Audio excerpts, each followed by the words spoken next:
Thank you and welcome to this session of Philly by Night. As you have seen, our trigger warnings were just before us, so keep those in mind and viewer discretion it is advised.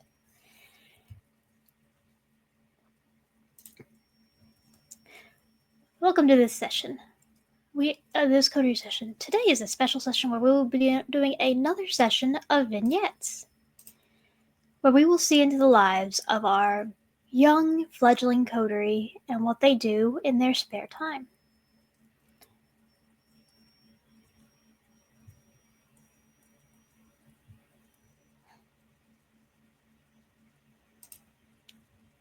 Now, we open onto Madeline Clark of the Tremere and Persephone Percy Marinos of the Ventru. They have gotten together today to do a little sharing is caring.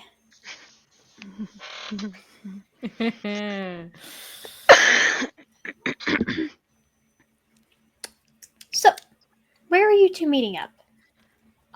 Probably the Coterie Haven. That makes sense. Okay.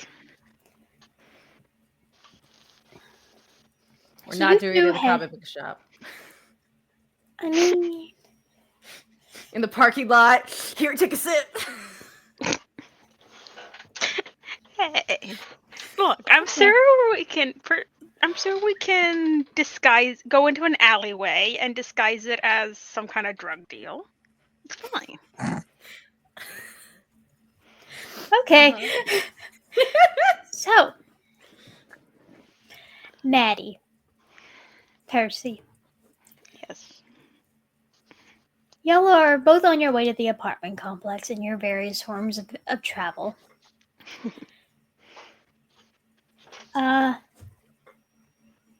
Maddie, how are you getting there? Usual way of travel? Jerry dropping you off? Jerry car. Okay. Jerry mobile? Jerry mobile. Jerry will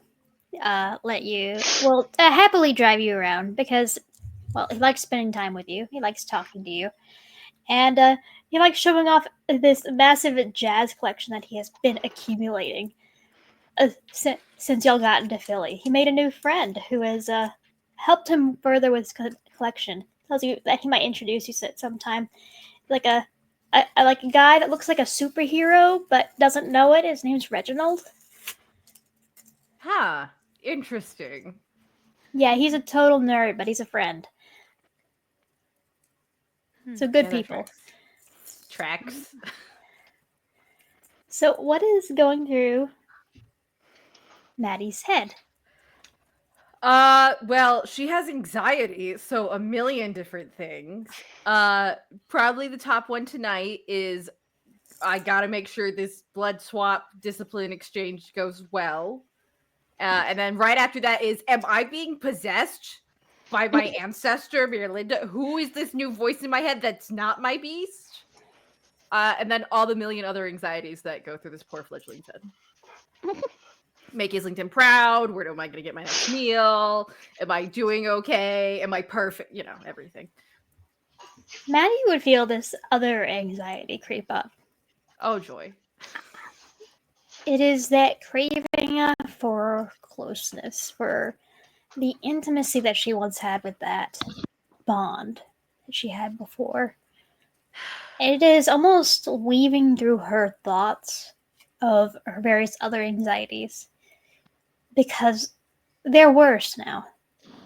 She can almost feel it in the way that she's been moving, the way that she stims, and it is hard to completely concentrate on one thing because it is just becoming a nuisance. Like, it's not terrible, but it's on the edge of her thoughts constantly.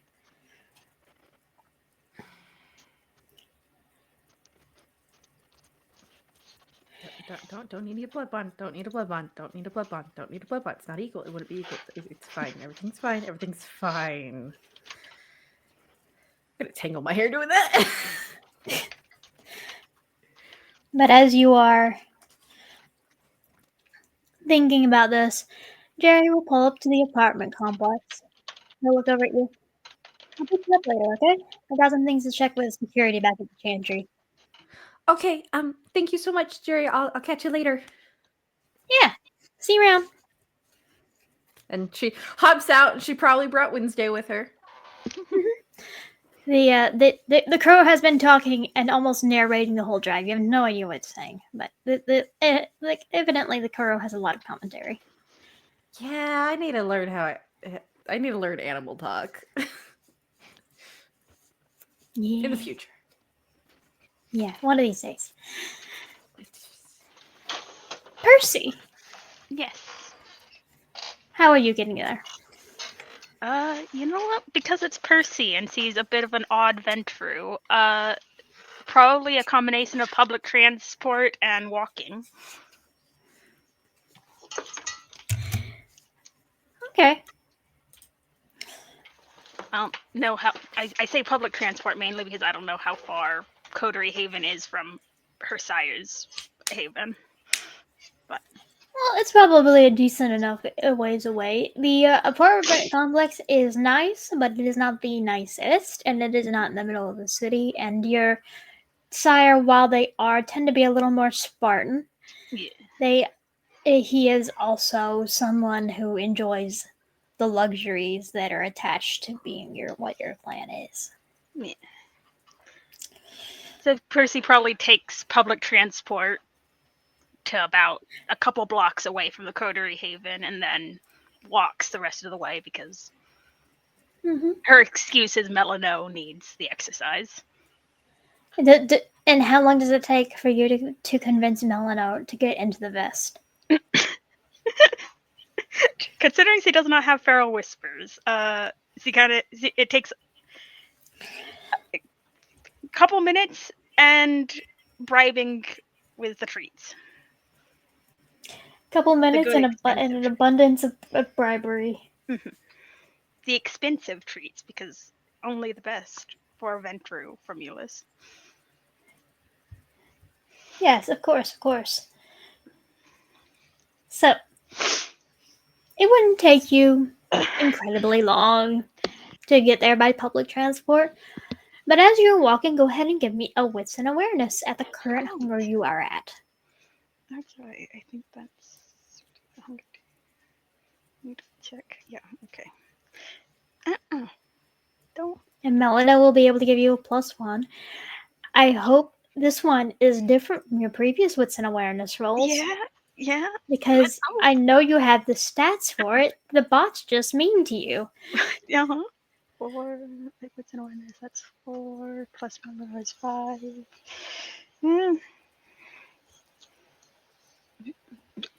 Beat it, go. Hunger. There we go.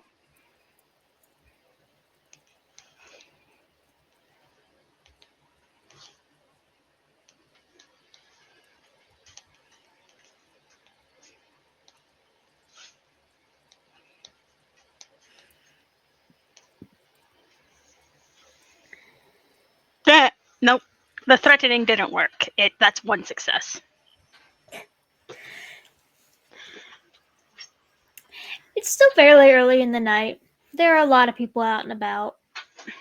So it's not crazy. But there are some things that are distracting you again. Yeah.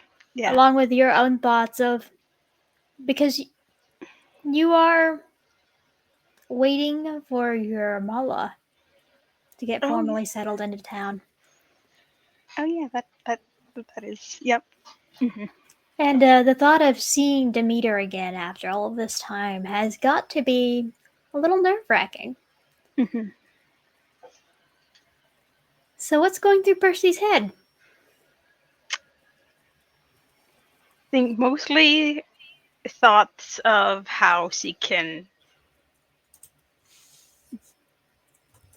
be, what's the word phrasings,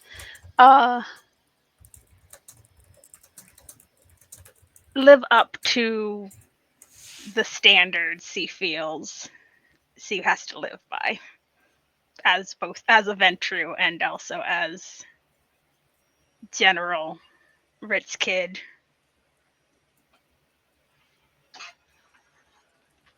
So he's mostly thinking of that. That's the main reason, her main motivation for what C and Maddie are doing tonight, being I need this discipline. I cannot be my best without it. And in order to be the best, that means,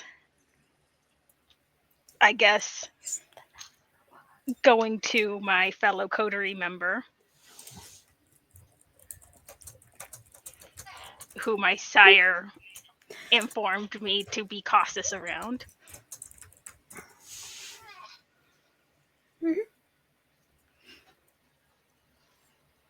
And thinking about your sire, what kind of feelings does that bring forth? After all, he's been really busy lately, and if you didn't know any better, he might have been avoiding you since you needed to be staked. Mostly a sense that she's disappointed him, and a slight, probably sense of, for lack of a better term, fear, kind of. I feel like there's a better word, but it's right now fear is what's coming to mind, or at Okay. least a fear of failure. That makes sense. Being what Percy is and how she's been, and the gradual process of becoming truly Ventrue. It is an anxious process, and I can't blame her for that.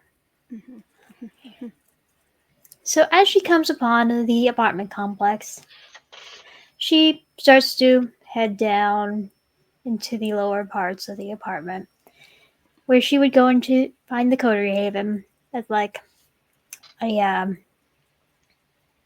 pin code lock that only the Coterie members and Natasha know the pin to.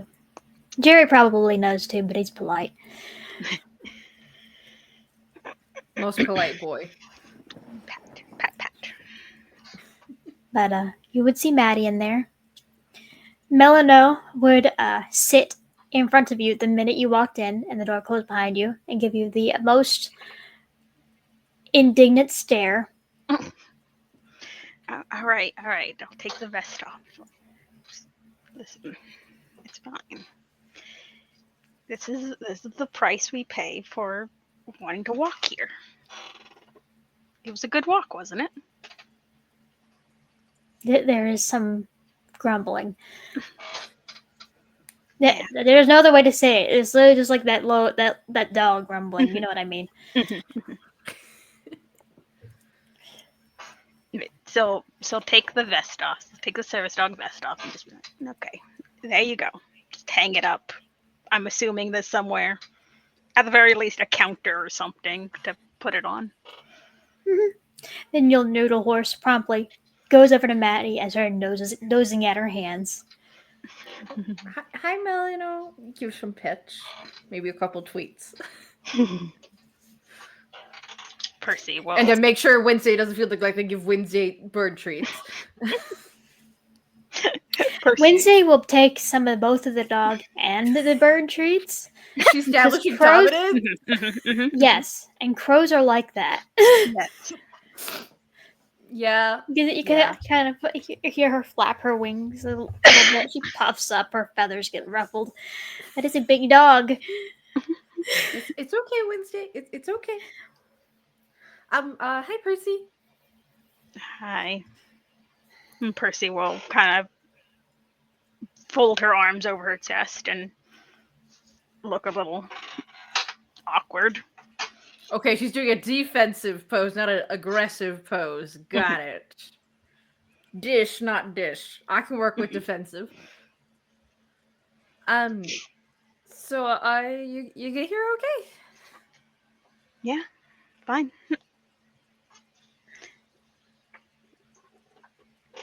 Great. So,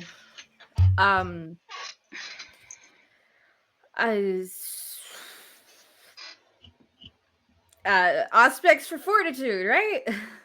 Yes, blood exchange. Yeah. So, you have the one that like protects your mind, right? I do. Yes. Okay, cool. Do you want to be able to like have extra senses, or do you want to be able to see like ghosts and stuff? The senses. Okay. Mhm. Yeah. Cool. And Maddie pulls out 2 silver goblets she brought because she's a freaking Tremere. And she sets them down. Yeah, we can do the blood exchange and then help each other with the learning the new ability. I suppose, yes, that would be wise. Best. Yeah, the senses can be a little overwhelming. I'm not going about to just leave you without showing you how to keep it from overwhelming you. Yes, I get it. It's just get it over with.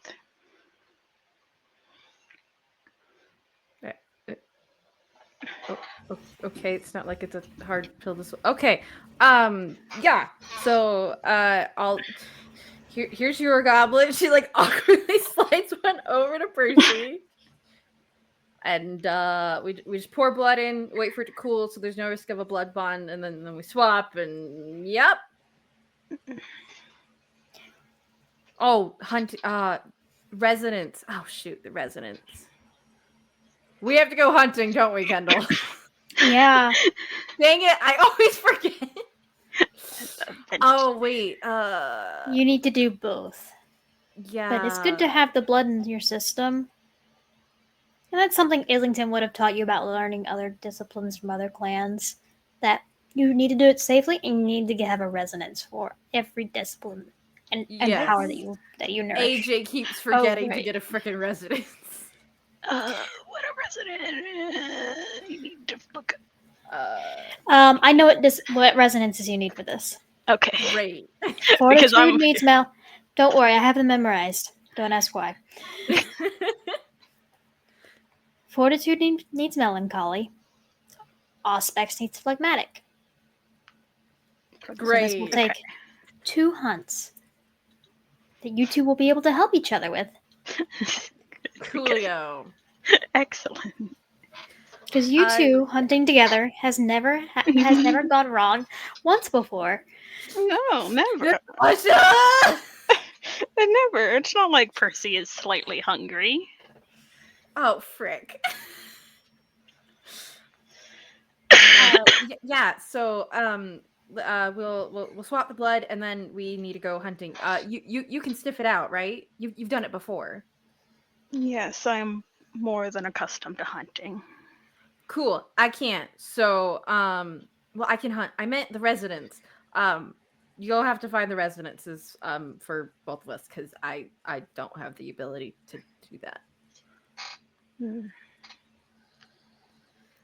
So Do you want to go ahead and pour out some blood in these cups?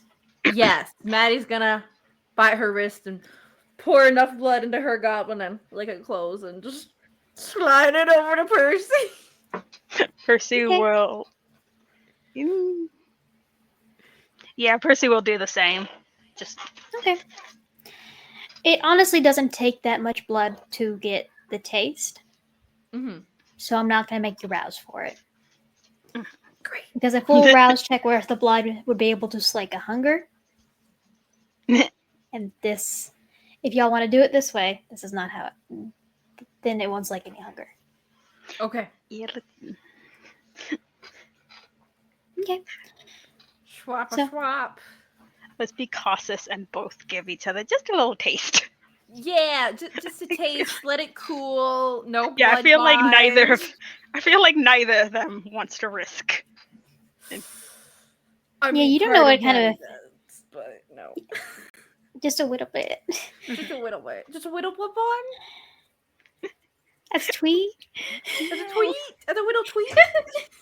Percy's like, I am not being bloodbound to a Tremere. The Absolutely indignity. not. Oh, bless. Oh, bless. Okay. So, you wait, you let it cool. Somewhere in the distance, both of you can hear elevator music. Not sure where. Just coming down the building. And then, you are able to take the little sip. It doesn't slake any hunger.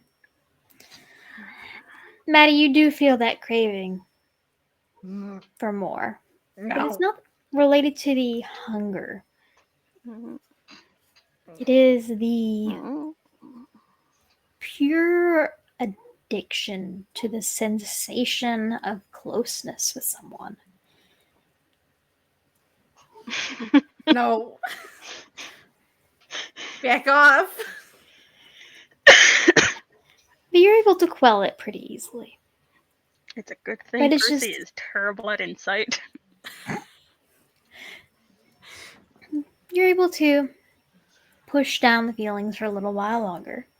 They're always on the periphery of your mind, though. So, are y'all going out to hunt? Are y'all going to pursue? I guess. Percy is gonna fully just like expect that they're going to pursue, and eagerly just like gets up and walks to the door. Well, Like, hold on. I'm just gonna text my sire real fast to let him know I'm hunting, just in case. And she quickly says this to text like, "Hey, I'm with Percy. We're doing the exchange. Just giving you a heads up in case things go badly again." Percy fully raises an eyebrow at that. I just back up in case we make a mess again. Hopefully we won't, but We in won't case. make another mess. We can handle it if we do. I mean, there's no 100% guarantee, but okay. Yeah. You would both also recognize that neither of you are as hungry as both of you were the night that you made a mess. But it's actually expected. Yeah. Maddie has a major anxiety, and that experience did not help. Okay. So we're going to go hunting, Percy? Mhm. Yeah. Are we going to go looking for phlegmatic or melancholy first? You are experienced with looking for both? Because phlegmatic is also the smell that you look for dominate. Okay. You know what?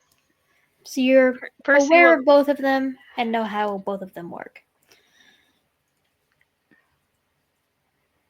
telling herself that it's because it's for practical reasons and not because she's not being selfish. Percy will look for Maddie's residence first. Aww. Definitely for practical reasons because he is a Ventru who needs specific types of blood. And it's definitely just for that reason and not because he's trying to be nice. Mm-hmm. Okay. Go ahead and give me the resolve plus awareness. 5.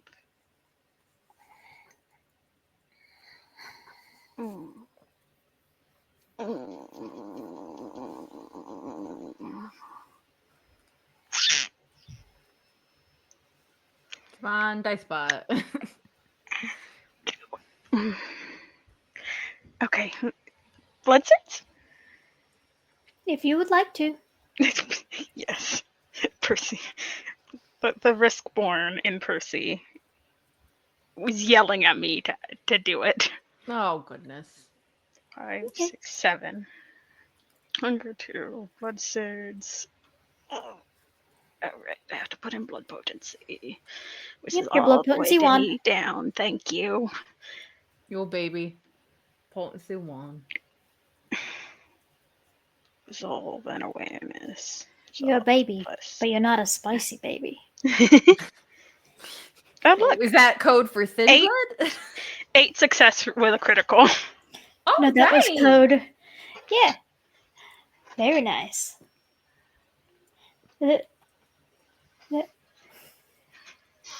There's a kind of hunting style where you feed off of other kindred.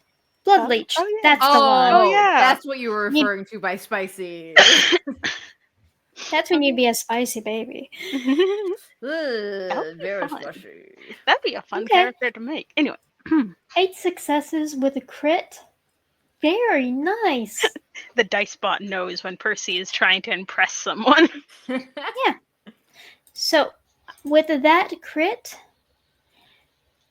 I am going to, and it being 4 over the difficulty that I set, I'm going to say that this roll will count for both of your resonance hunts. Ooh, nice. Nice. Thank you. And another effect of the crit is that it will lower your hunting difficulty. Nice. So, Phew. Maddie, go ahead and give me an intelligence plus investigation plus your heightened senses plus a teamwork bonus from. You can either say it's from Percy or you can say it's from Melano. The dog helped me, not my coterie weight, you know? Yeah. Yeah, it was definitely the dog. It's all the dog. Well, I don't know who you want to give credit to.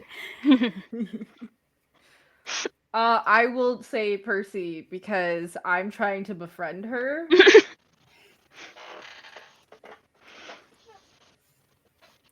As much as she is resisting. Yep. Although okay. I will say, Percy probably visibly looks more relaxed when he's hunting. 6 6 successes. Very nice, very nice. You are able to successfully hunt down someone. It's not directly a criminal, but it's someone you're able to see flake off of the crowd. They seem to be a little slower, like lost in their own world kind of deal. Excellent. But Perfect. you're able to kind of corral them into an alleyway. You're able to slake yourself. And how does this form of coercion make Maddie feel again? She's very good at it. Yeah, Maddie doesn't like that she's super good at pursuer. It unnerves her. She's like, I shouldn't be eating people and I shouldn't be good at hunting them. I don't care that I'm a predator. This is weird. Maybe a little wrong. But I did need the blood for this thingy. Gosh, There's dang it, why am I another good at this? there's another level to how bestial pursuer is. It is depersonalizing. It makes you look at humanity like they are animals to be stalked and hunted directly. And as high humanity as Maddie is, does that feeling unnerve her how natural it is to her? Oh, absolutely. Every time something like super predatorial comes to her very naturally, it freaks her out. Okay.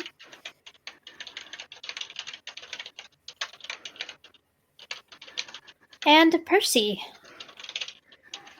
how proud do you feel of your coterie mate for doing so well at this, and how much are you trying to mask it? Are you proud of me? She's definitely impressed, and she's definitely kind of just while Maddie is feeding, kind of leans herself up against a wall, folds her arms across her chest, and looks very pointedly away from Maddie. You can't ignore me forever. She is very pointedly. She's trying to mask it behind the guise of I'm looking out to make sure no one witnesses what could very easily be turned into a masquerade breach. Yeah. But she definitely is impressed, and that annoys her. That makes sense. Maddie, this is not something you would notice. You'd be a little distracted with the feeding process. But as you look up, you would see Percy keeping an eye out, very pointedly not looking down at you. But that's also kind of normal with kindred. They don't usually watch each other while they're drinking, unless it is like an older kindred with a fledgling, making sure that they are drinking properly. Because feeding can be a little. Well, some kindred can consider it intimate. Other people just view it as a way of sustenance. It's a little personal eating your meal. Yeah, when your meal is also alive and you're probably taking it from the neck. Yeah. With humans, you need to close your mouth when you chew. With kindred, you don't watch someone else feed. It's freaking impolite. Okay. And then Cloud Percy. Memory, the dude.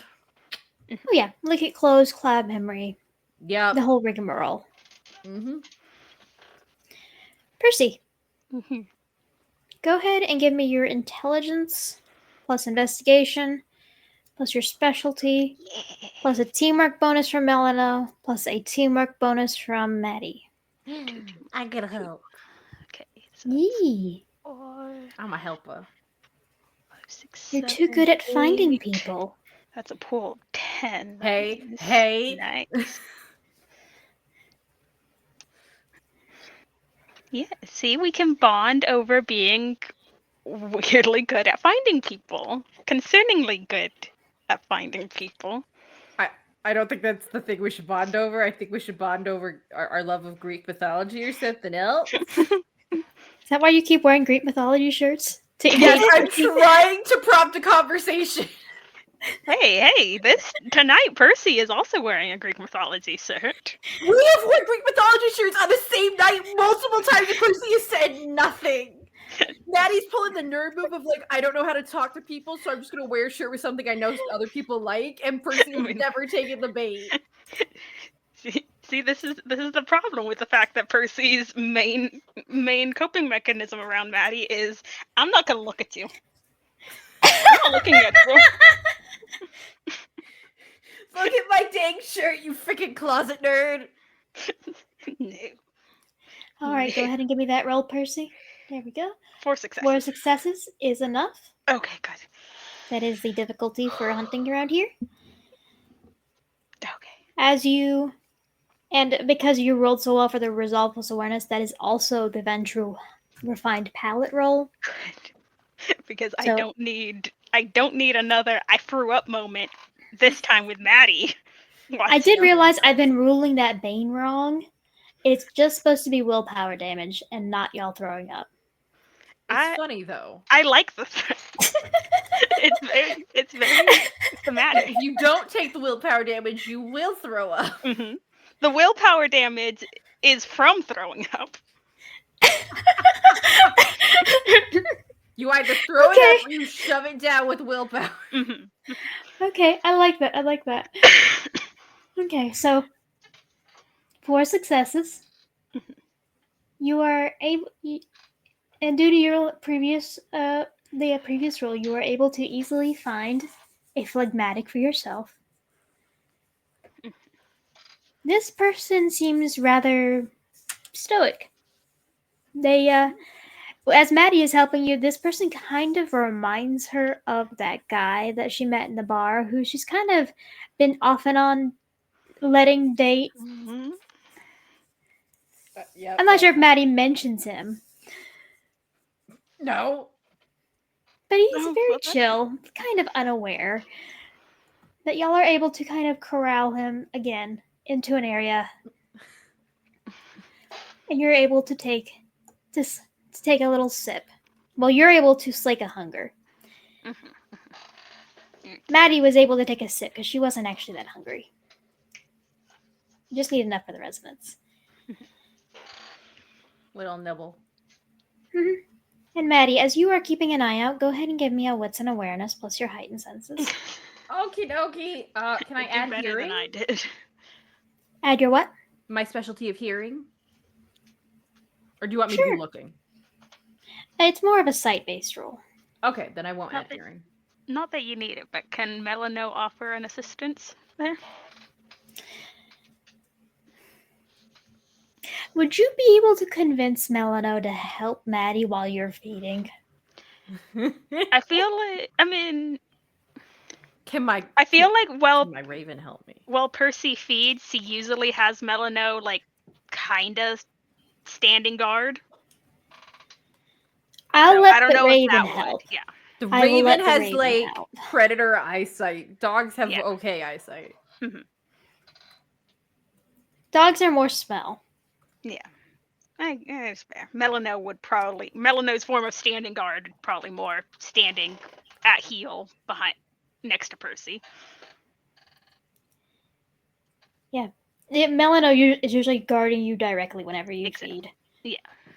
That last I time got a was kind 6 of success traumatizing. critical. Ooh, very nice, very nice. I am way too good at perceiving things. It's a little unnerving.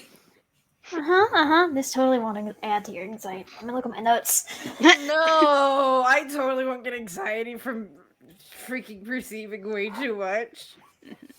No, it's not like I can smell it. true faith and I could hear a room existing in the basement. That's the thing. The real life version of Spidey sense is anxiety. Yeah, but anxiety doesn't have doesn't immediately tell you, hey, someone's about to throw a brick at your head. No, it just Anxiety's tells just you. like, this could happen. There's a million other horrible things that could happen. No, it's just like someone could throw a brick at your head, and it's constant.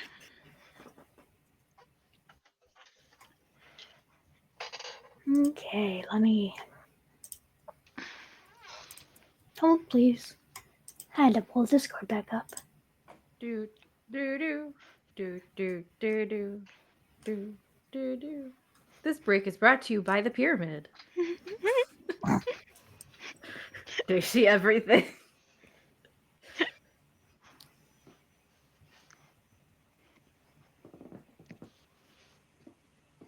Brought to you by Harrison and Co. Use them as your lawyers. They're great. Yeah. Okay. Just confront the So- fact that I could have been a lawyer. That Percy could have been a lawyer. You still could be. Maddie, Let's confront that fact. as you are keeping an eye out, you would kind of I am concerned. you would catch sight of some cars creeping along. Like traffic is starting to build up again. Philly's weird about that sometimes, but you would see one that is mildly familiar because you've seen it in the rearview mirror of the SUV that Jerry drives sometimes, Oh, frick. and it's kind of gotten into your. It might be coincidence, but this is a very large city, and it's weird when that kind of thing happens. And So the car's as just in the vicinity? the car's in the vicinity, it is going along. It seems to be going with traffic, like it's pulling away. But with your critical, you hear a faint whirring, like the whirring of blades. Go ahead and give me an intelligence plus technology to identify the sound. Can I blood surge? I only have one technology. Sure. Okay. have Concern? I have many concerns. So many concerns. Oh, frick. I'm gonna spend a will. Okay. That was horrible. I got hungrier. Okay. Gosh, freaking. Okay, 3 successes, and I'm now at 2 hunger. And I just freaking got dead! I mean, I'm still feeding on this guy if you want to also take a little sippy sip of this guy. We don't want to drain the dude dry. I mean, Percy only took one from him. If you take one, he'll just be a little woozy, but he'll be fine. But you Okay, don't want I to hunt might. right now. You don't want to hunt right now because you need to let that resonance that's Cargo. currently in your system. Oh, the resonance. Yeah. Oh yeah. You need to let don't that want- simmer. Okay. Was 3 enough? Mm. Just a minute. What the freak? Percy just looks up from feeding and is like, "Why do you look hungry again? You wanna?" I'm focused. There. So, this is something she would probably have learned from Jerry because it's part of surveillance. Okay. Sometimes, well, it could be a coincidence. It could also be that there is a drone nearby. Oh, frick.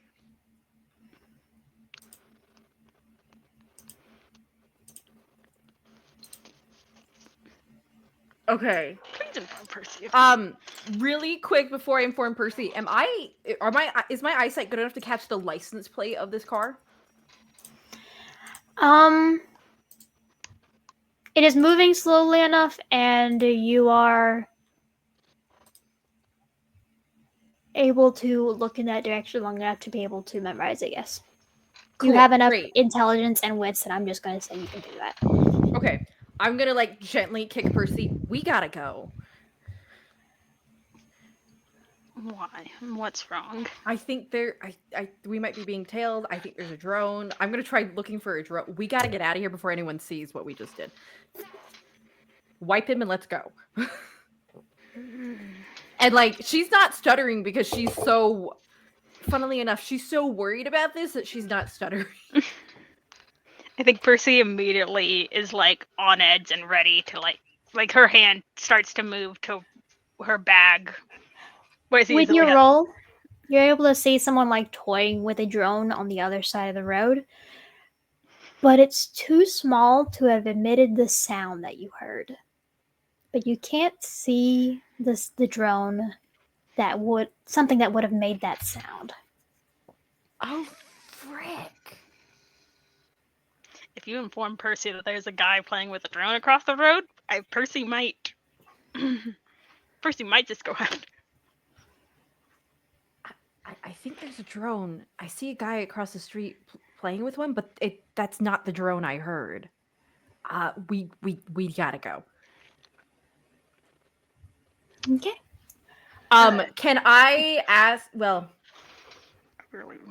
my connection with Wednesday isn't that strong, but I want Wednesday to kind of like inconspicuously like fly around. Or is that too much to ask her?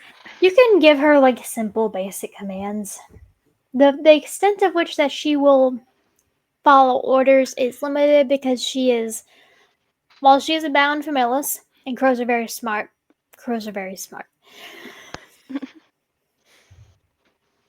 So they're very independent creatures. So, but she will kind of like nibble on your fingers for a moment and then go and fly around. Okay. Are y'all scattering? Yes.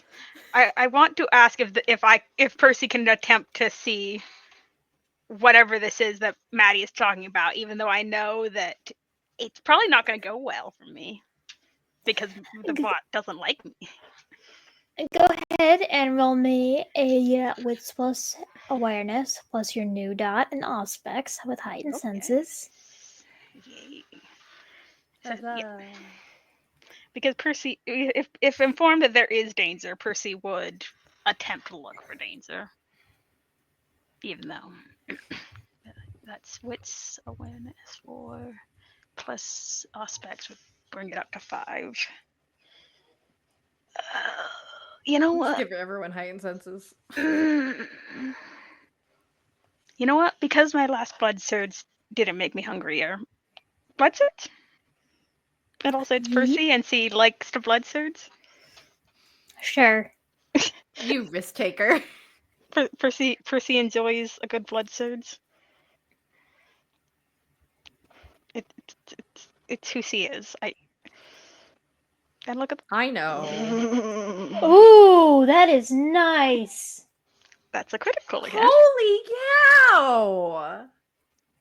About time your awareness rules started shaping up. Of course, that's when mine sucked. It's the heightened senses. Yep.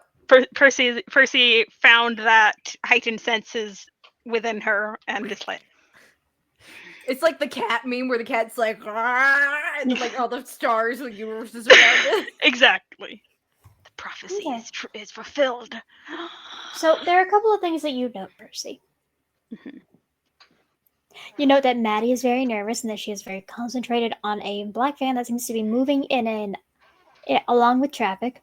Looks like she's memorizing the license plate. Good. You would notice that there is a fella across the street, like messing with one of those like drones that you would use at like weddings. Mhm. Seems to be like it doesn't go like higher than maybe like 30 feet. It's made for like scenic panoramic views and like making a nice video. Mhm. It seems to be nice, but it also seems to be something that is meant to move a little slow. Hmm. How many dots in technology does Percy have?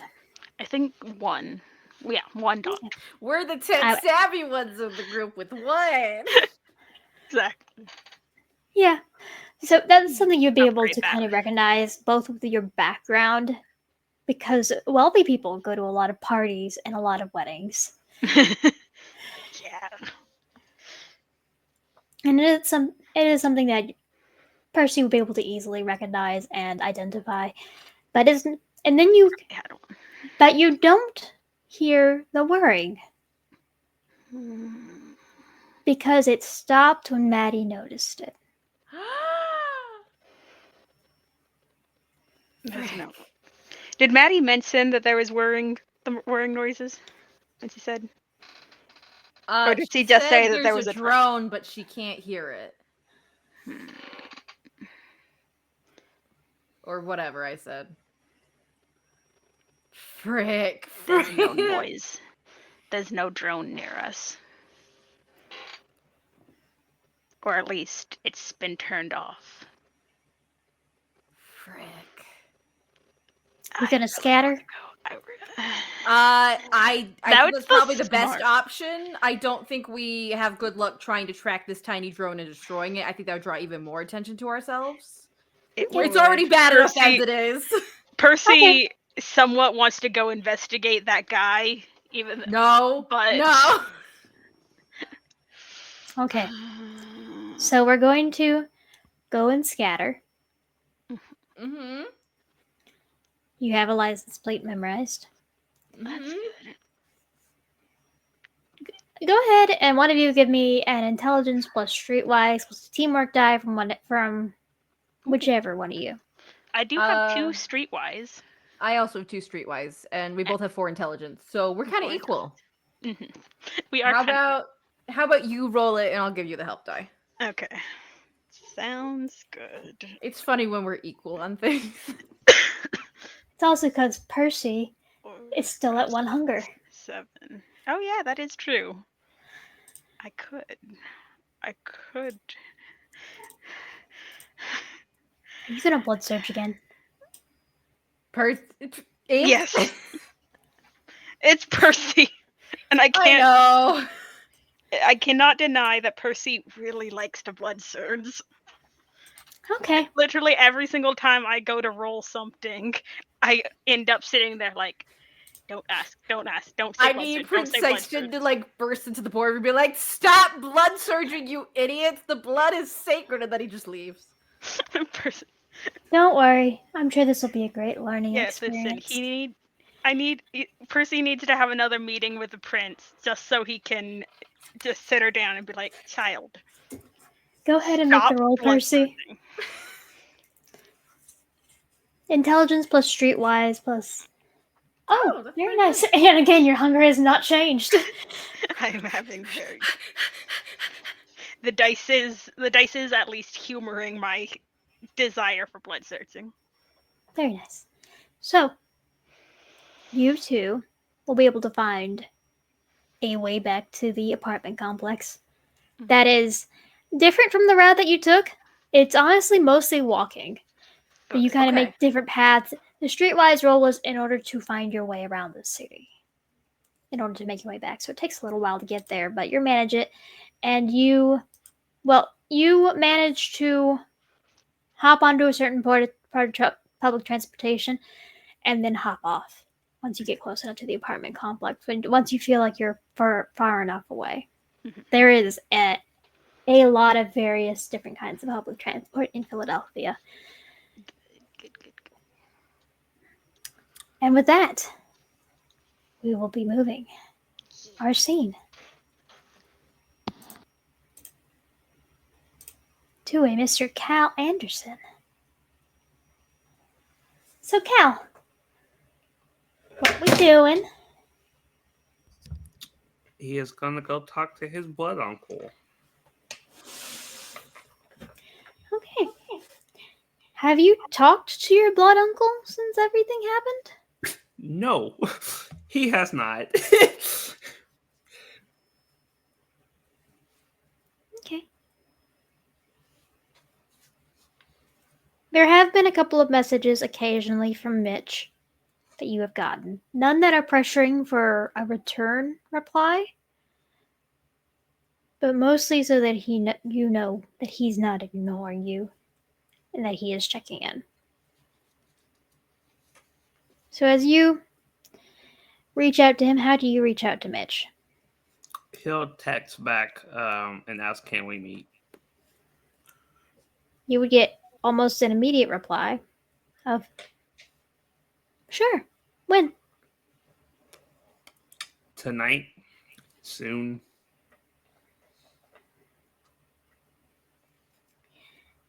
Then you'd get another text of a where at. My place. Okay.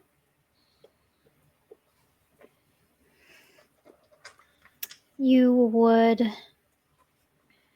get a thumbs up in return. He's replying very quickly to your texts, almost like he has been trying to restrain himself from being overly pushy, but he's excited that you reached back out. And a little nervous. So, how is Cal feeling about this?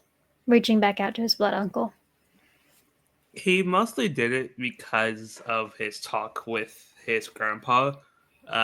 His grandpa kind of opened his eyes that he's kind of just being stubborn and needs to ask for help. He can't actually truly ask his grandpa for help because he doesn't want to bring him into this world, and that's just a person masquerade. So the only person he could turn to is Mitch.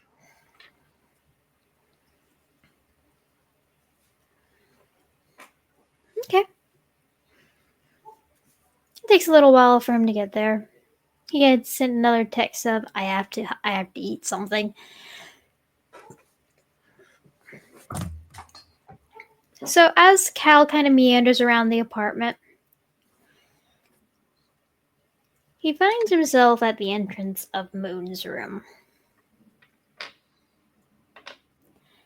Has he done anything with it? Is it still the same? The exact same. He has not touched it. Has he cleaned it? No, he has not. The door has been shut ever since it happened. Okay. And as he wanders kind of aimlessly and finds himself in front of the door, what does he do?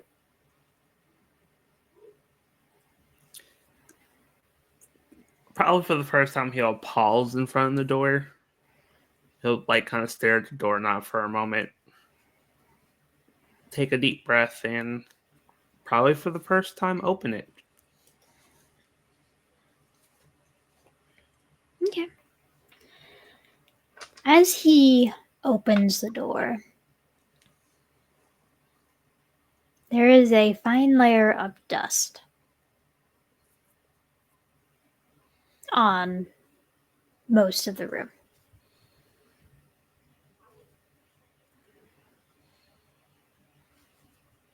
Does he look around? Does he start going through things? Or does he just stand in the doorway? He'll just stand at the doorway and just look inside. Is not looking for anything in particular, just kind of looking. Okay. Go ahead and give me a wits plus awareness. If you have heightened senses, you may add your auspex rating to it.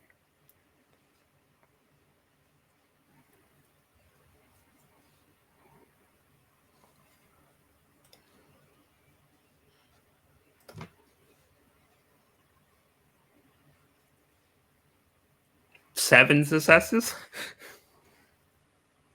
Very nice. That with or without a crit? Straight.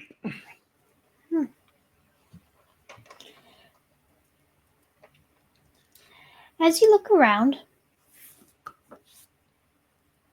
there are a couple of clothes on the floor.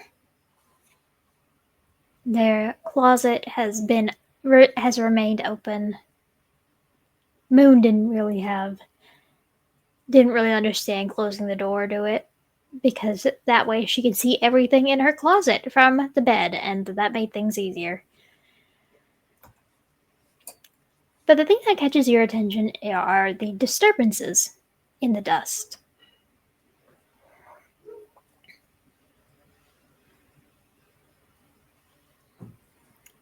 Cal's gonna go check that out. Okay. As you get closer, continuing to ride off of your 7 successes, because that is a very good roll,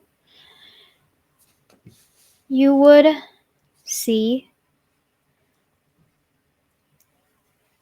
that there is like this trail of very small paw prints that go from the window that has been blacked out to what looks like a dresser.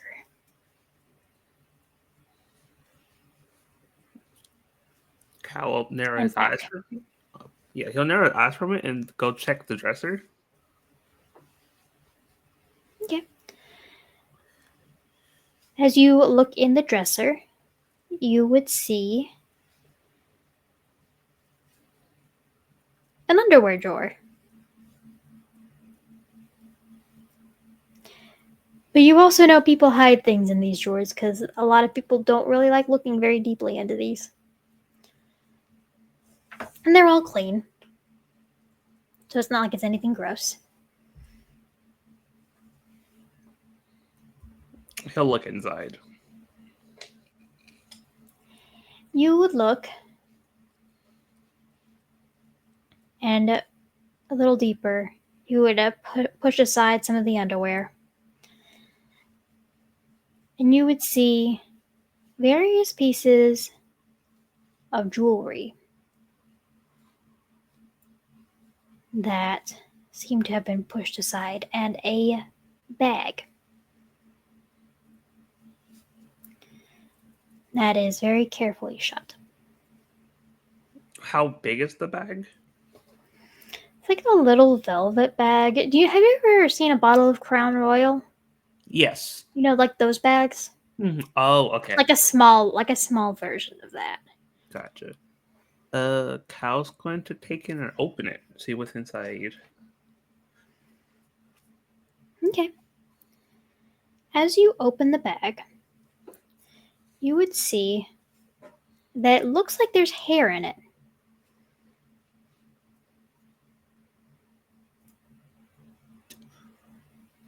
He'll sniff it.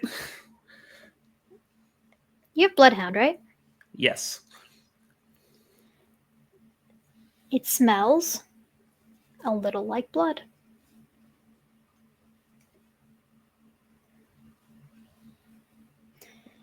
But it also,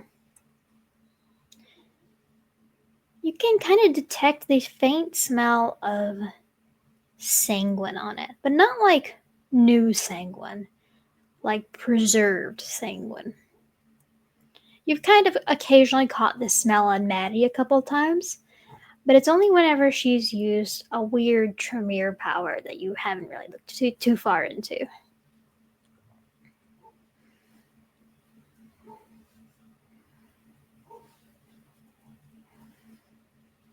Interesting.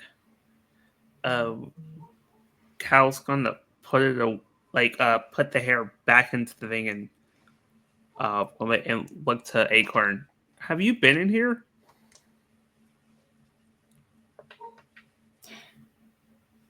Acorn, that when you started coming into this room, jumped off your shoulder and is sitting kind of in the hallway, kind of hunched, like he is standing vigil for while you're in here. No, I have not. I don't like going in the scary lady's room. The scary lady has threatened to eat me like 3 or 4 times. Okay. Cal's gonna get down to the print and try to identify what the animal is. Okay. Go ahead and give me an intelligence plus survival.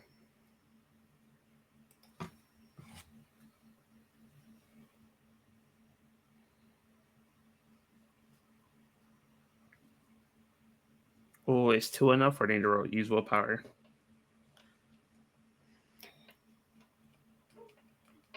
To completely identify what it is, you will need more than 2, yes. Alrighty. Well, 3.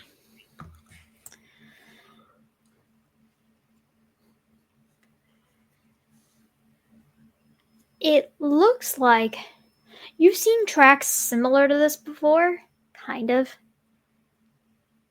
But it looks like the closest thing that you would think of is like a bobcat. Hmm.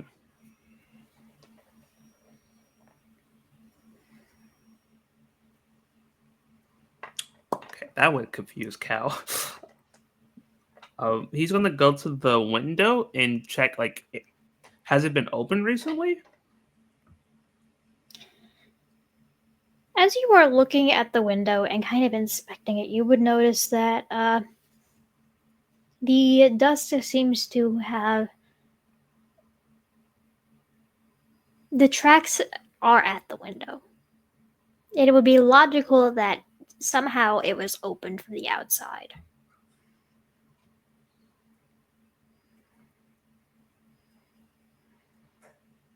Mm-hmm.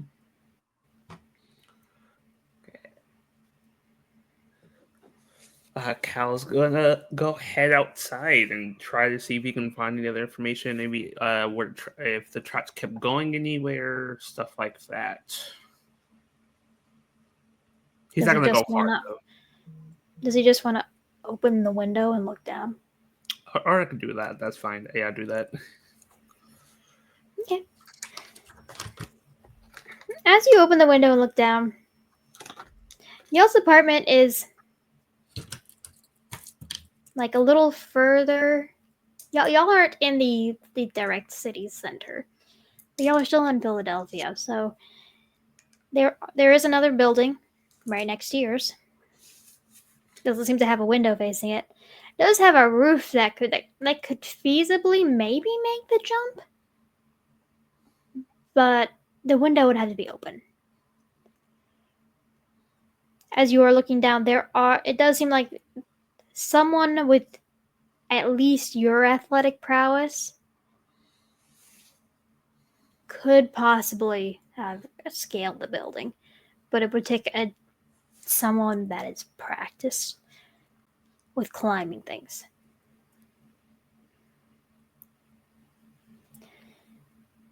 But as you were percolating on this, something nags at the back of your mind. That smell of the blood. That craving for connection. It smells a bit like her.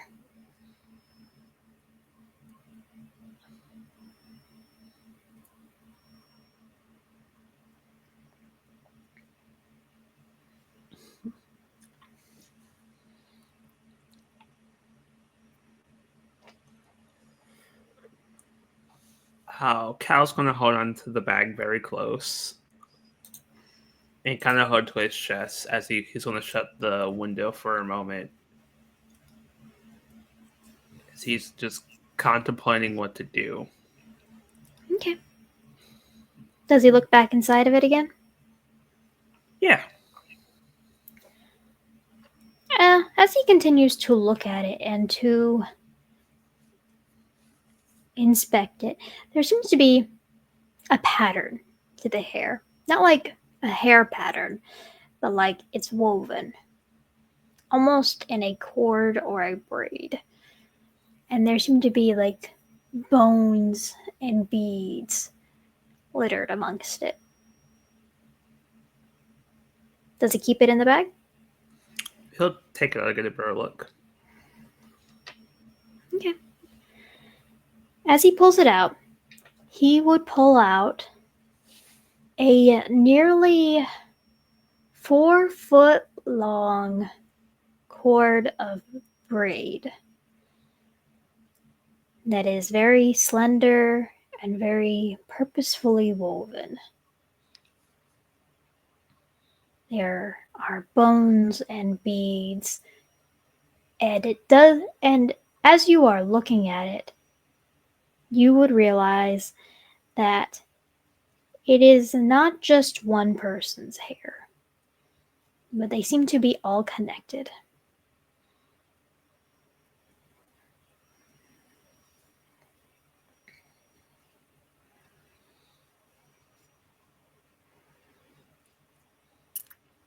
Kyle would just be kind of confused and is going to walk back to the front room and waiting on Mitch because he just doesn't know what this is. Okay. It doesn't take him that much longer to get there. You would hear a very polite knock on the door. He would open it.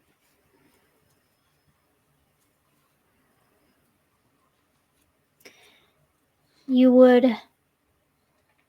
Are you still holding the hair? Yeah. Okay. As Mitch... Well, Mitch isn't the first one that comes in. It's Ernie, the little ermine. He kind of immediately darts into your apartment, does a couple of figure eights around your ankles, and starts chasing Peanut. This is kind of routine for them whenever they are in the same room. And as Mitch takes a look, looks you over, his stare will land on the hair, as the eyes will widen a little bit. And he'll kind of slide in on the balls of his feet and close the door behind him. And he'll sign, "Where did you get that?" He'll sign back. I just found it in Moon's room. What is it? He will reply, "Song chord." Kyle will look confused. What's a song chord?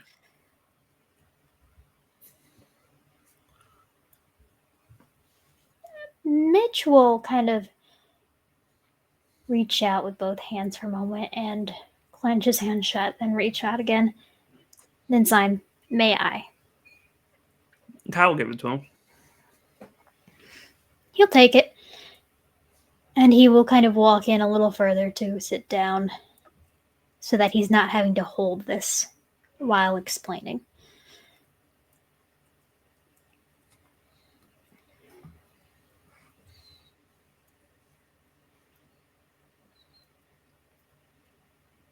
And then he will start to sign.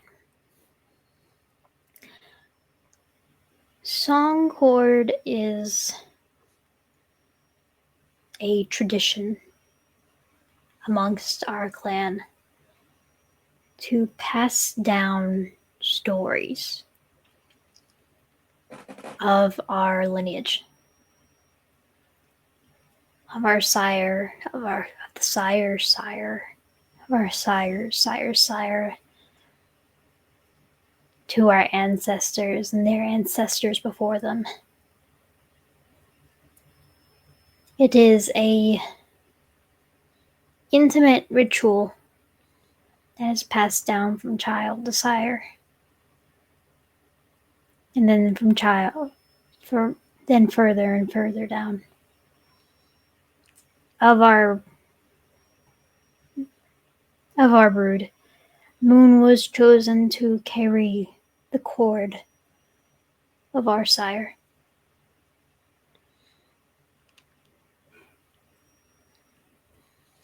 She wouldn't have just removed it. Many cords are lost in battle.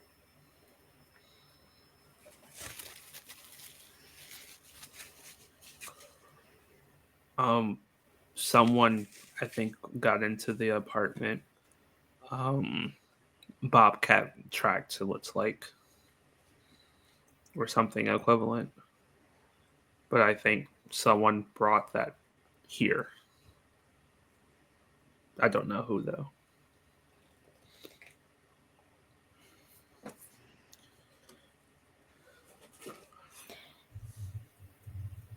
His expression will break a little. You can kind of see the wrinkle in his brow, his chin scrunch up, and then he kind of forcibly takes a breath. And he'll nod. She would have wanted you to have this.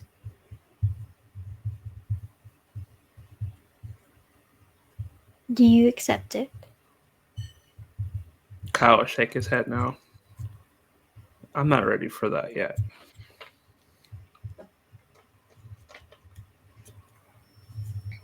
He'll nod, and he'll carefully wind up the braid and put it back in the bag. I know how to make it pass on. It's not difficult. I can walk you through it when you're ready.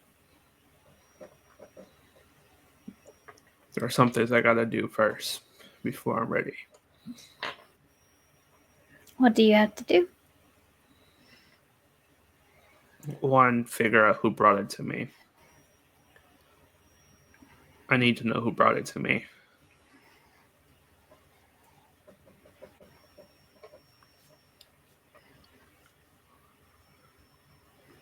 And second, find out who the fuck did this in the first place.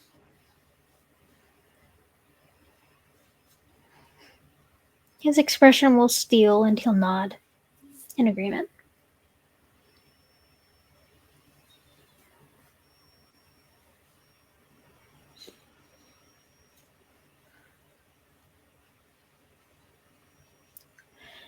You won't be able to do that alone. I know. That's why I didn't run off to do it. I know I can't do it alone.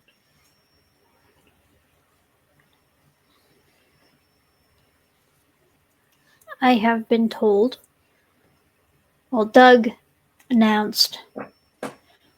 He will pause in his signing of the word announced to make sure he puts up finger quotes around the word. That I know you don't like them.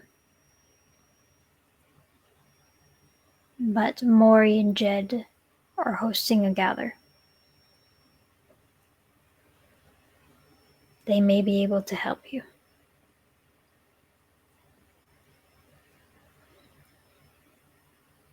It's not about me not liking them. I learned a lot from them. I learned what I didn't want to be, or I guess what I want to be in the future. What's a gather? It is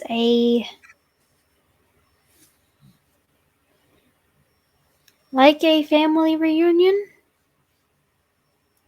of all the Gingrel in the area, or of those that are invited.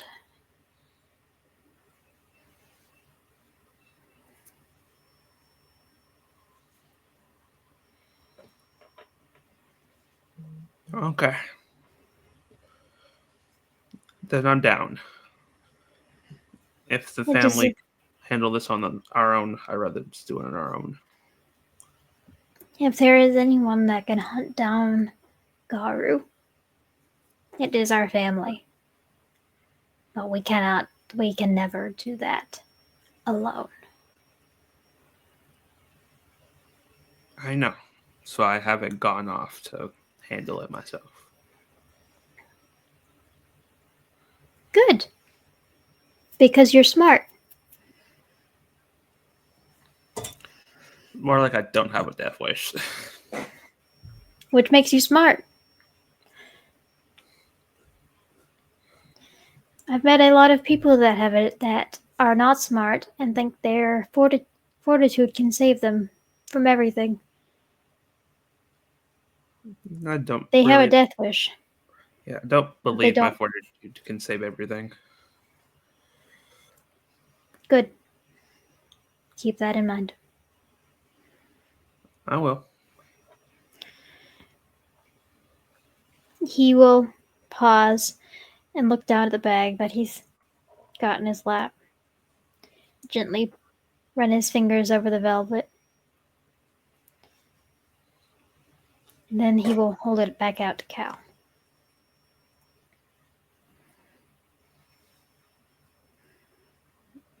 I'm not ready yet. Yes, but you can take it for safekeeping. It was returned to you. Cal would gently take it back.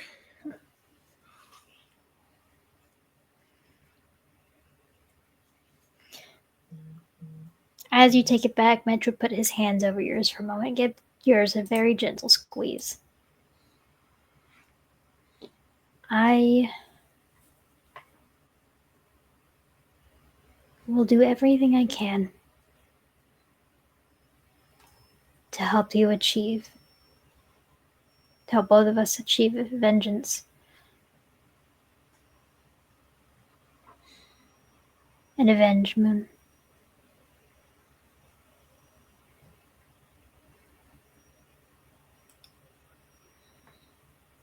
Yeah. That sounds good to me.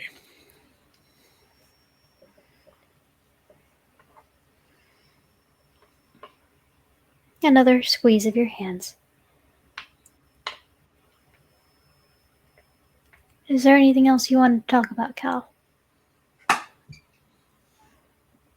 Yeah, this wasn't the original reason I messaged you.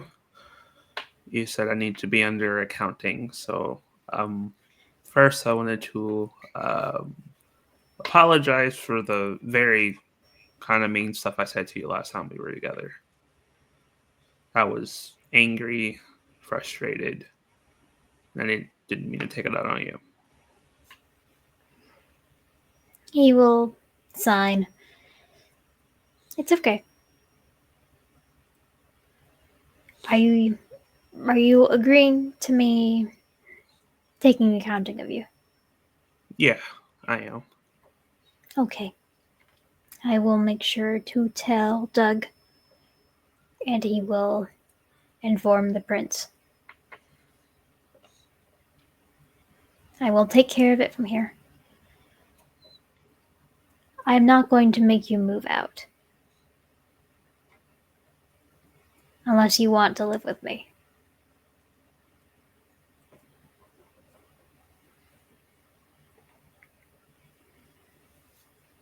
Not yet. I'm good.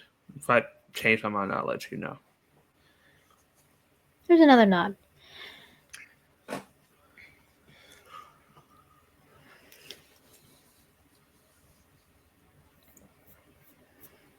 From there, is there anything else Calvin wants to talk to Mitch about? To Mitch about? No. Some other people, yes. Okay. And we are hitting the hour and a half mark, so we are going to head on break.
All right, thank you so much for waiting out our break.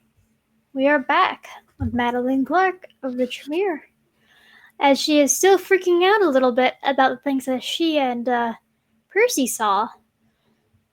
And as Percy kind of separates to address a contact that calls her because a certain project has ended. Maddie, you are left alone with your thoughts in the Coterie Haven.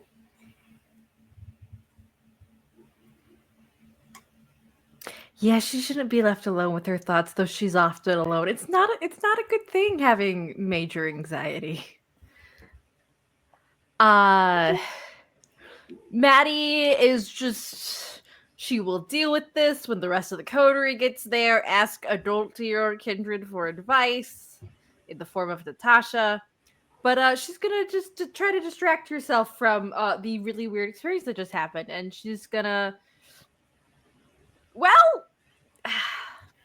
she moves from hyperfixation. The current hyperfixation is her dad, her father.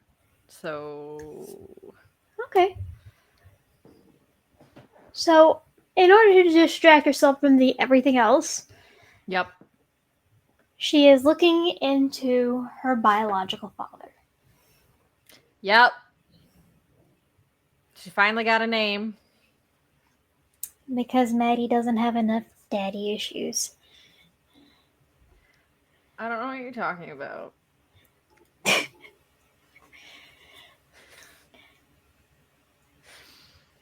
So, she got a name. That's more than she got her whole life.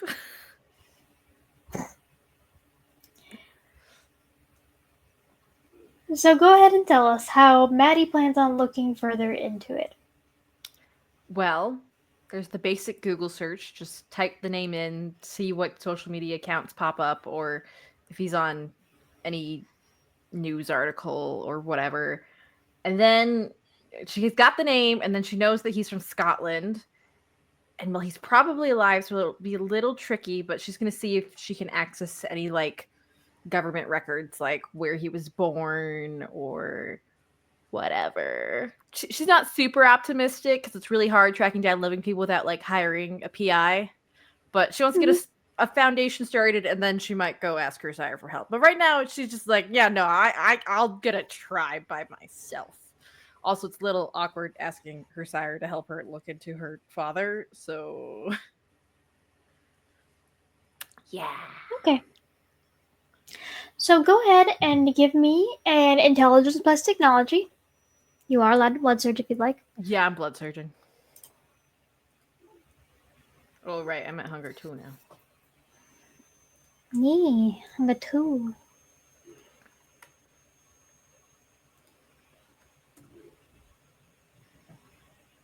Freaking bot! Is it worth it spending another will already? Screw it, I'm gonna spend a will. Okay. I only have 2 successes. Very nice. 5 successes critical, and I'm at 3 flippin' hunger. You are at 3 hunger indeed.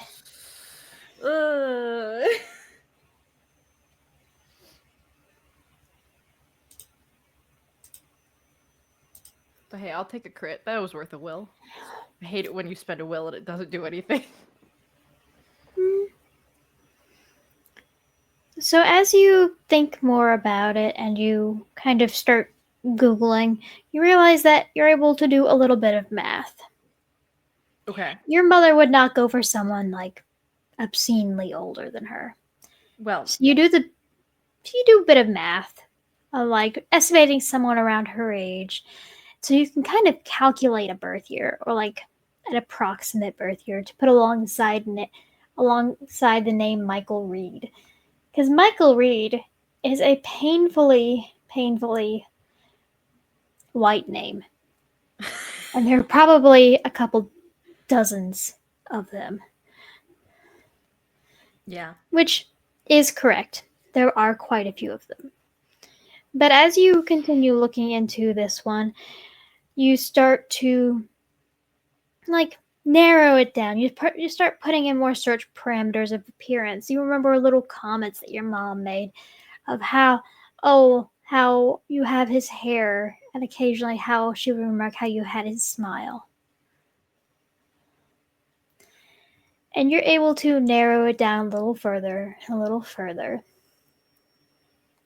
And as you are kind of coming up, going through things, you are realizing that there's a bit of a dead end here. And with your critical, I will give you something that you have talked to your sire about when you have been talking about getting a mask. There is a process known as zeroing that is very expensive. And you can't find anything about a Michael Reed that matches the description.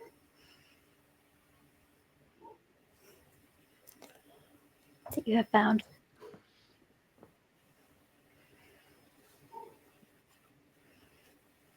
Okay. Your mother did not just mention his name, because she gave you a little detail afterwards. Mm-hmm. You a law firm. And let me go find it.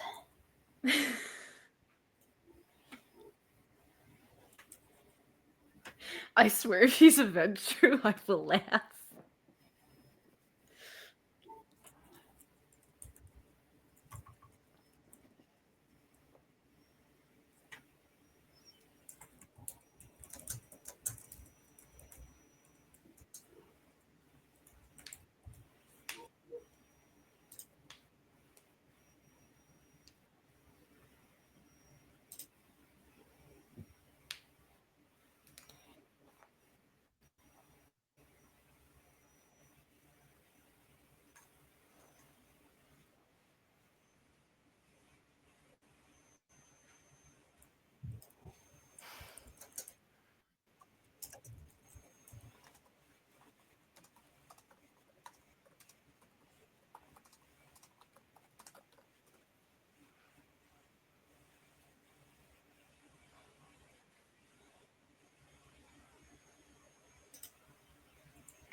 You were able to find a law firm under the name.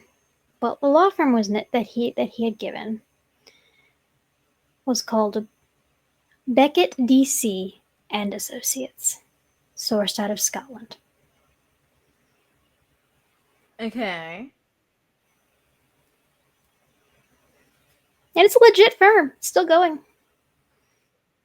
You can't really, and if you go onto the website for them, you can't really find anything about him under the partners. So Can I look through the photos of the lawyers though and see if his photo matches any of them? Or I mean, his photo matches the description I know of him. go ahead and give me an intelligence plus investigation. Okay, I'm better at that. Freaking 3 hunger. 3 successes. Do I need more?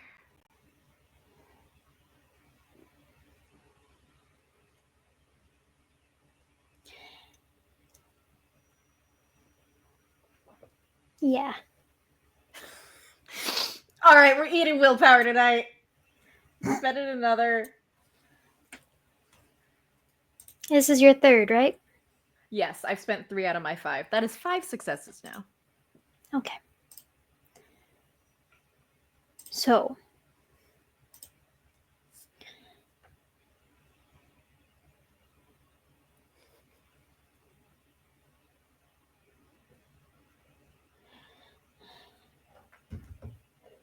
it takes a lot of looking. You kind of peruse and purposefully look through it.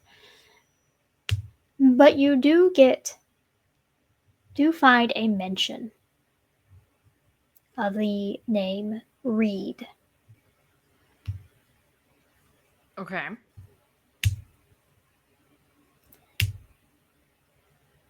It is just on a list of credits, like a list of paralegals.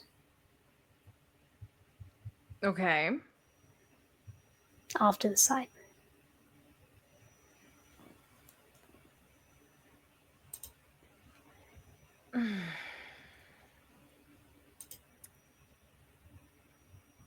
Okay. So he's mentioned on this website where he used to work, but it's a dead end looking for his internet identity footprint thing. Okay. Mhm. That's suspicious. That's weird. Um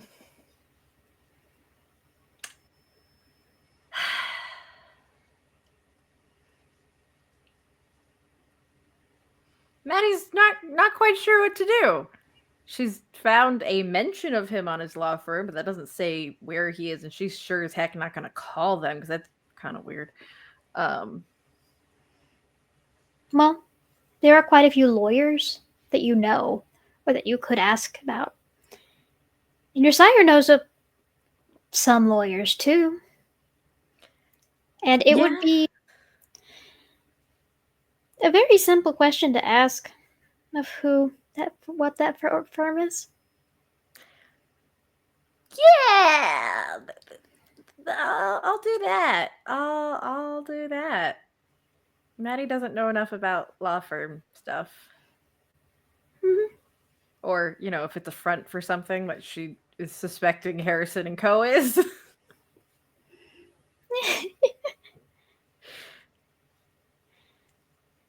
Okay. Is there anything else Maddie would like to do? Curl into a ball and cry. I mean, crying is always an option. It's a free action. Yeah, Maddie's just gonna curl up with the raven and just kind of like deal with the anxiety.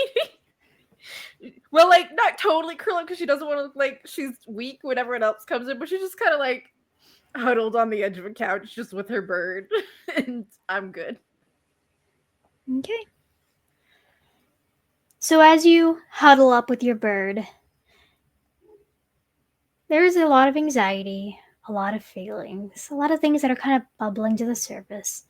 That while Percy is busy and everyone else is busy, there is enough privacy to cry if she needs to let out some of that steam, to even scream if she wanted to. Yeah, probably stuff her face in a pillow and just kind of scream. She's just Mhm. really freaking out over everything. Yeah, the anxiety and frustration can build up into a lot of feelings and a lot of physical expression. As you kind of curl up and grab the pillow, there's like almost this side thought that you kind of feel your birds like pulling on your glasses and then pulling them off your face and throwing them to the side and then kind of preening your hair.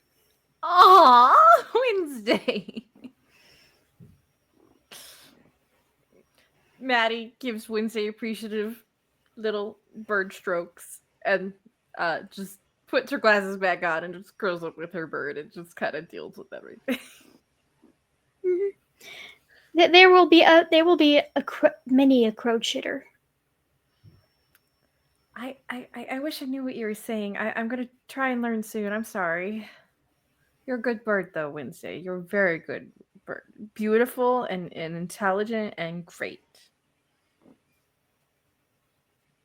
Because Pretty bird. there's very pretty bird. Yes. Wait, did I hear that? Huh? Crows have a certain can echo a certain amount of sounds. I forgot. Pretty Yes. bird. And Yes, she you're a kind of pretty bird. Wednesday kind of preens your hair again. Pretty bird. Very pretty bird. Nothing wrong with complimenting her familis, They can You get only the lead to feeling that good things. you get the feeling your familis is complimenting you. Oh, I'm a pretty. Oh, Wednesday, are you calling me a pretty? Oh, thank you. That's actually the sweetest compliments I've ever gotten. It's from a bird. Very sweet of you. You feel a little nip at your ear. Hey. And as you are being soothed and talking to your and are kind of coping as best as you can with all this information and trying to figure out how to further research into your biological father, we will shift scenes. And as we do, we go over to Louisa. So, Louisa, what are we doing today? How hungry are you? You're muted. Right, I muted over here, not on there. On a scale of 1 to 5, we're a 3 today. Oofda. That's pretty hungry. Mhm. But as you have roused from day's sleep, you have decided to finally get rid of the rest of the damage that has decorated your body. You have Yeah. and it's strange because it's almost automatic, the urge to heal, the urge to renew your body to what it was before you died, and the night after that.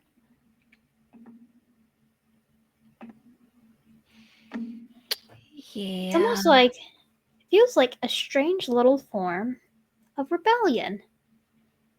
And how does that feel to Louisa?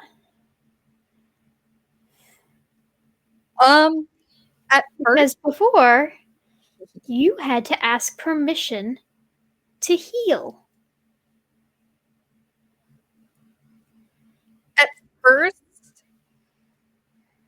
there's a little bit of, like, guilt because she's like, "I didn't ask anyone if I could finish healing up." And then there's a little bit of, like, "No, yeah, I'm a baddie, like, I can do what I want." And then, like, just the mix of those 2 emotions constantly going through her head, like, "No, like, I have my own, like, agency here, like, I can do what I want." Followed by, "But he'd be so angry." Followed by, "Well, he's not here, and he's in danger, and he'd want me to be in my best, like, state to go and fight these hunters that apparently our shadow knows about, that have cut off his hands and sent them to us." Mm-hmm. And just constant conflict back and forth between those 2 headspaces. I imagine she's having this like mental argument slightly out loud as she's rousing her blood to heal this damage. Yeah, like, she wouldn't have I feel she would have healed the damage first and then would have roused so she can, like, look in herself in the mirror before blushing. Mm-hmm.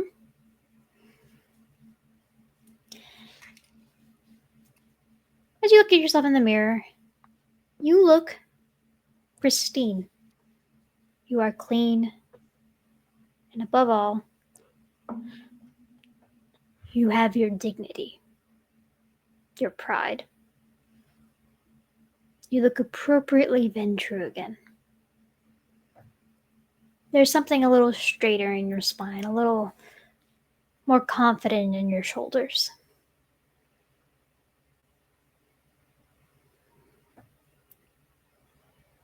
It doesn't matter who made you. I mean, he's important, yes. You can feel that affection kind of warm through you as thinking about him, the obsession, the addiction, the need to be around him courses through you. But he made you into a Ventru. You were born into a line of kings. There is a regalness to the way that you stand. That wasn't there before the embrace, before you died. How does that make you feel? Um, It definitely makes her feel kind of good. Like, yeah, no, I've gotten this far. Nothing can stop me now kind of feeling. Like we're going to make a name for ourselves. We're gonna complete our agoge. We're gonna make a name for ourselves, and we're gonna make those who thought we couldn't sit there on the sidelines and kind of watch as I flourish while they're stuck in like whatever sad little place they are. Like she's definitely really feeling that Venture pride today. Okay.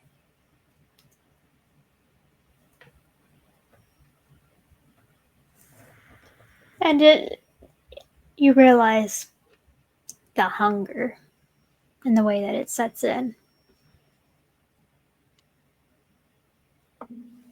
You don't really hear anything in particular, but you know the need. You know you have to go and feed, or something bad might happen. Something bad always happens when you get too hungry.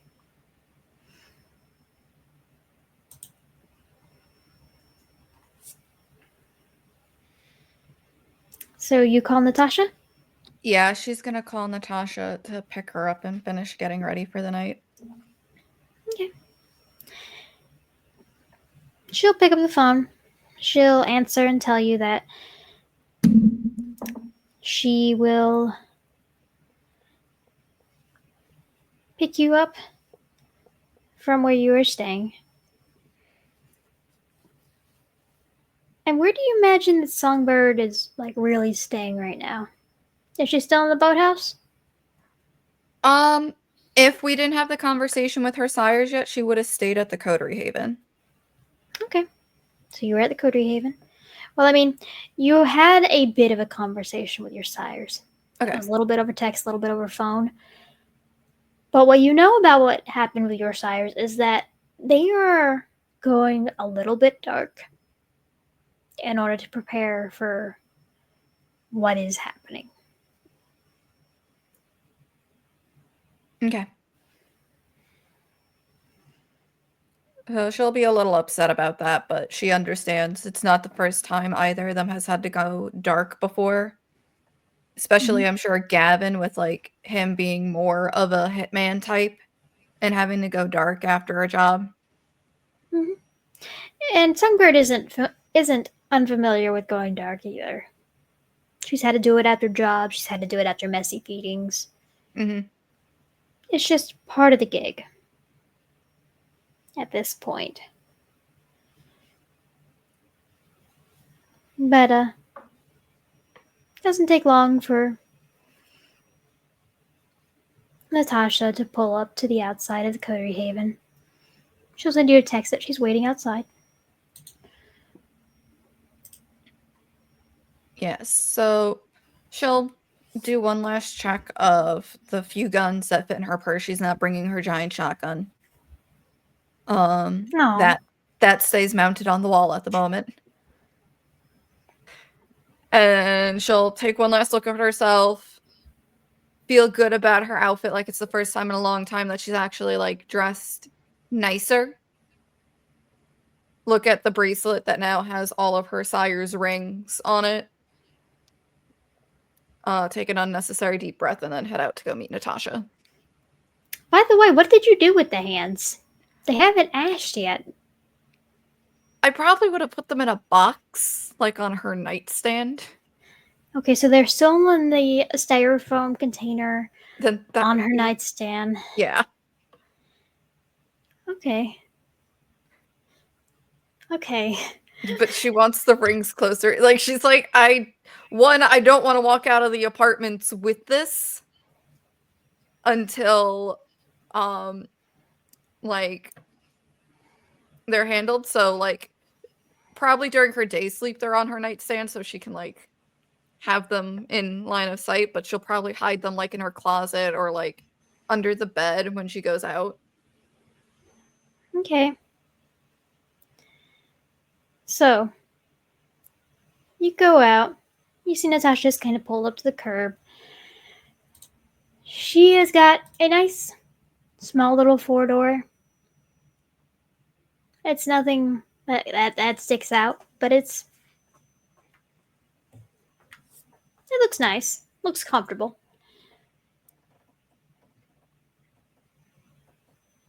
There's a little rose decal on the side. Small, like near the gas tank, but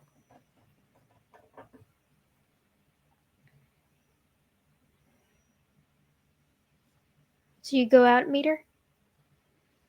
Yeah, I'll go out and meet her.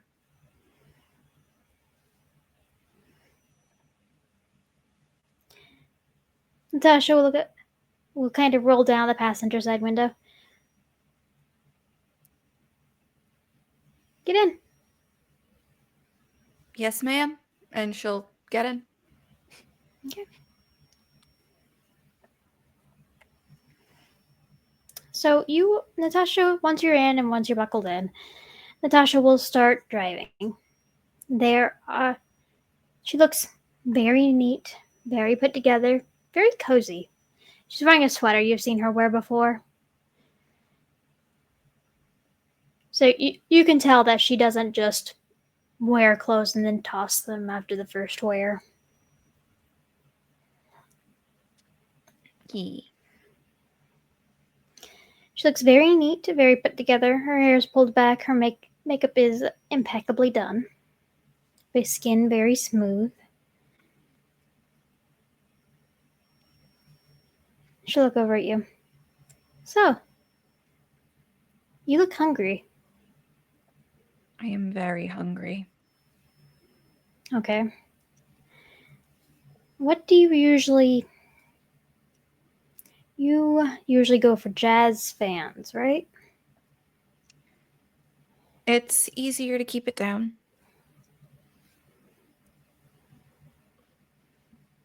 Okay.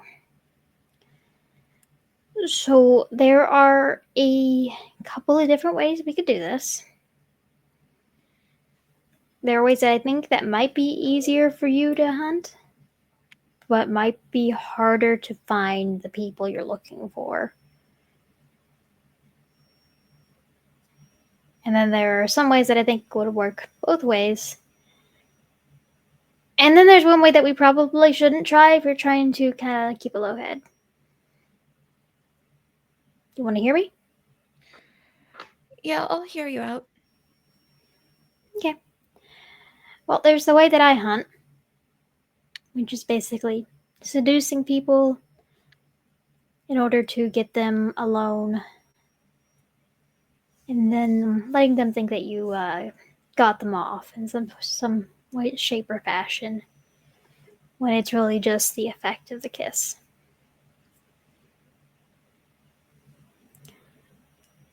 The second one is because I've seen you drive, is like making an accident. Or hitchhiking. But it's a lot harder to identify people that might be into jazz that way.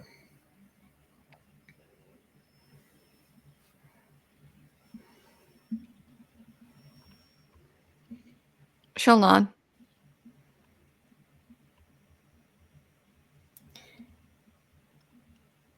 So which one do we want to try?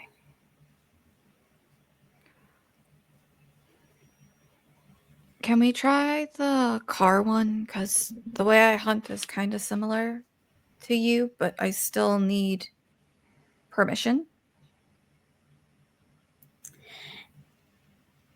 It would be harder to get permission from someone in a car.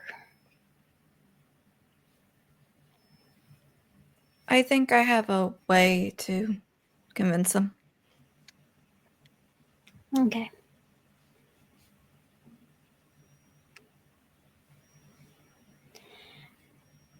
Natasha will nod. And then then she will glance over at Songbird. So are we hitchhiking, or do we want to set up an accident?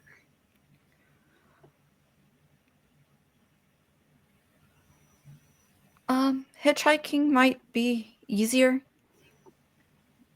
As much as I am good at driving, I can't afford to fix a car right now. Okay. I mean, I can. It'd be my car. But your car is so nice, and with the little rose. Thank you. The little rose makes it easier to find, honestly, when you're in like a parking lot. Oh, I can imagine. Especially in the city. Mm-hmm. She'll nod, give it a sweet smile. Okay, so we're gonna go hitchhiking. I think I saw a truck stop a little ways away. So we're going to stop a couple blocks from there, we're gonna park, and then we're going to go out. And she is going to kind of she will look at Louisa. And I need you to remember, I know you are very kind. And I know you're a killer. But right now I need you to remember that you're the predator here. Even if some of the people that might pick you up will look at you and see you as prey. Do you understand that? Yes, ma'am. Good. Just remember, you are not prey. Kings are not prey.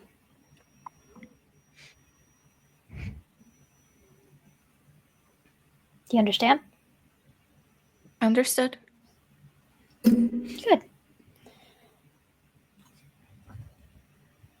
And she's going to do a little leadership role after that little pep speech to see if she can give you some assistance dice, because she will not be hitchhiking with you. Because it's weird if there's more than one.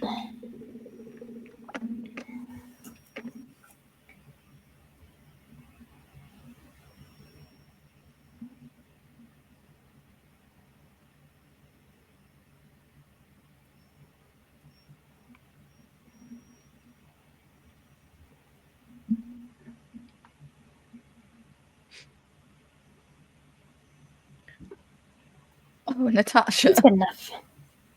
That's good enough. Yeah, she's able to give you an assistance dice. Yay! I'm going to be watching from where I am, okay? Okay. Good.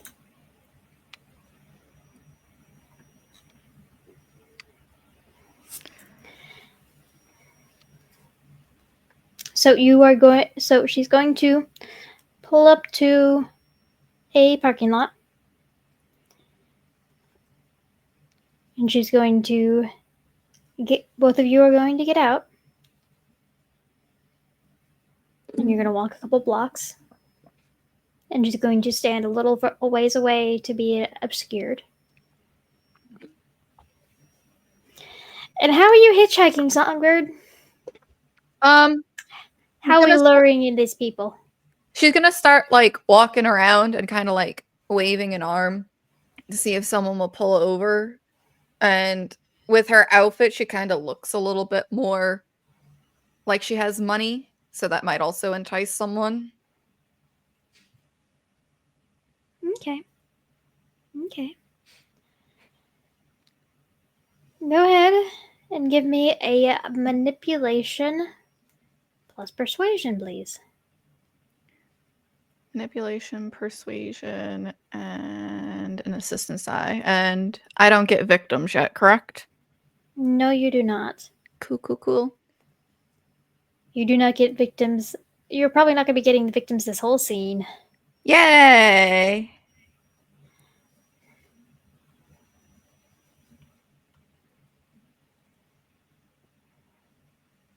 Well, that's 3 with a 1 on 2 with the 1 on the hunger dice. I'm gonna spend a willpower and try and reroll that 1.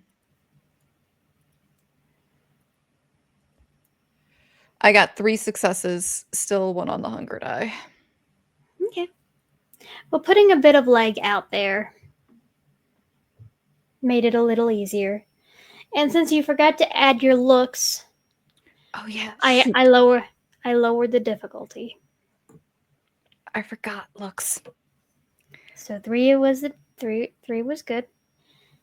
You kind of wave your arm, you show a little leg. You try to look as helpless as you can. If you had ingenue, this would just be the cherry I on do top. have ingenue. I have beautiful and ingenue. I forgot that you had that. God, that would have worked. Go ahead and roll the 2 extra dice from ingenue. Okay. No hunger on that one. It's just the extra dice. Yeah. Still the same. Yeah. Oh well, it was worth a shot. You bat your eyelashes. You look as innocent as possible, as needful as you can. And someone pulls over. Go ahead and give me a charisma plus drive as you start to chat up this fella to giving you a ride. May I also use awe and melpomene? Yes, you may use your awe. Melpomene is kind of free, so I'm going to just assume that it's active. Okay. And you said charisma and drive? Yes, charisma drive plus your awe plus your looks. Okay, so that is math. Hold on, wait. So that's 6 plus looks is 7 plus presence is 9 plus my hunger dice will be 3 in that pool.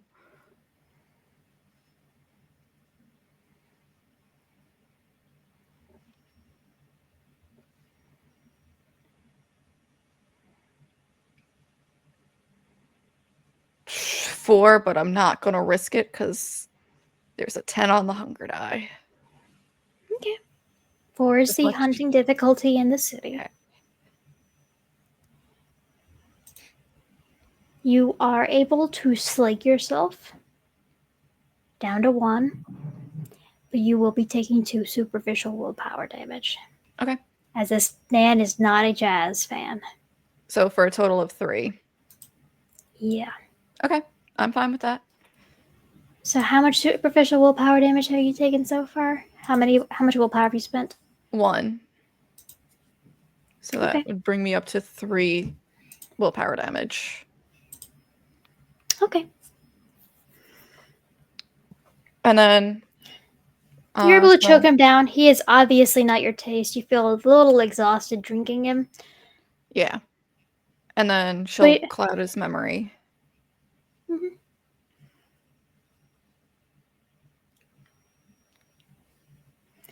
You cloud his memory. What do you tell him in order to get him to keep going? Because, I mean, he did pull to the side of the road for you. She would have, like, if he pulled over, would have been like, oh, I'm so sorry. I think I left something when you picked me up, and would start rustling through her bag before, like, to make it look like she's looking for something, and then pounce, and then do all the feeding and wiping. Oh, yeah. How do you get his consent? So this is the thing I did think of. She would have been like, oh, well, like, I think I left, like, the snack I was supposed to bring, like, would have gotten him to pull over, would have, like, after rummaging through, be like, oh, I did find the thing. You mind if I actually, like, have a quick bite in your car? I don't want to, like, get crumbs all over the place. And if he says yes, then that's what she would pounce. Okay. So I'm going to need you to roll a manipulation plus subterfuge. Okay. at hunger 3. Okay. That's not as You bad can as I thought. you can add in your ingenue and your looks. Oh no, not rouse roll. I'm so used to characters having subterfuge of 1 that it's weird when I see more dice dots there. So that is 5 with looks. Am I still getting the teamwork die, or was it just for the original? There wasn't like Natasha's not really sure how to help you get the consent of someone to feed. Okay. So manipulation, subterfuge, looks, hunger. I think I got everything. And then my note basically begging the dice gods to be nice. Well, that's a messy crit.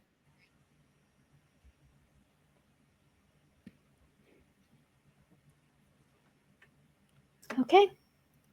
Are we keeping it? Yeah, because I really rather save that willpower. Okay. So as you are asking him to do this, it is starkly apparent that he kind of offers you like a stick of beef jerky and kind of nods for you to like sit down in the car. There's no verbal response. He's kind of in awe of you. Like he is enraptured by you. But as you kind of slip into his car and kind of pretend to nibble on the beef jerky, you don't need his permission. You've never needed their permission. You can just take and feed, and they'll feel so good afterwards.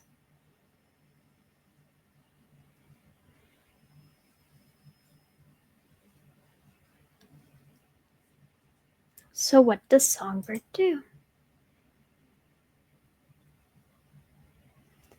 That's Because when you are under the hunger compulsion.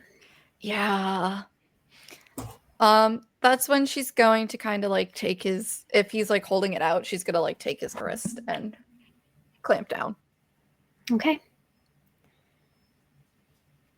You will take yourself down to hunger 1. Okay. And along with those 2 superficial willpower, you are getting hit with a stain.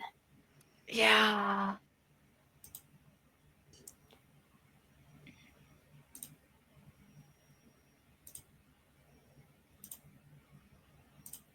All right.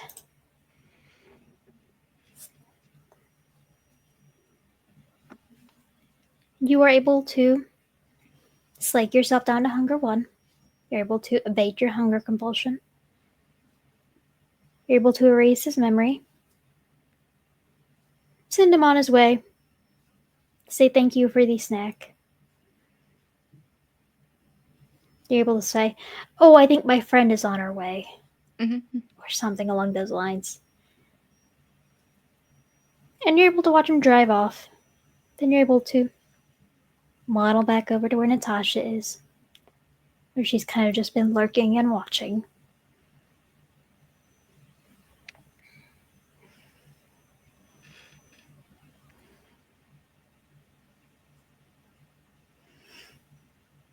She'll What just does kind Songbird of do? like, she kind of feels a little weird because even though he did offer her a snack, it wasn't full on permission.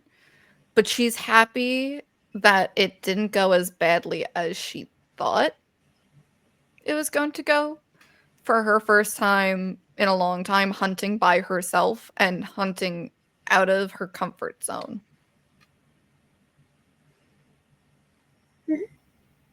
I do have another question though. Was he on cocaine? No. Okay. I don't get that bonus die for anything later. Mm-mm. Not this time. It is easier to find them in those performance areas. There are people who do drive on that substance around here. They're just. This guy might have been from out of state. Probably a New Yorker. No wonder he tastes so bad. Listen, I'm allowed to hate on my own.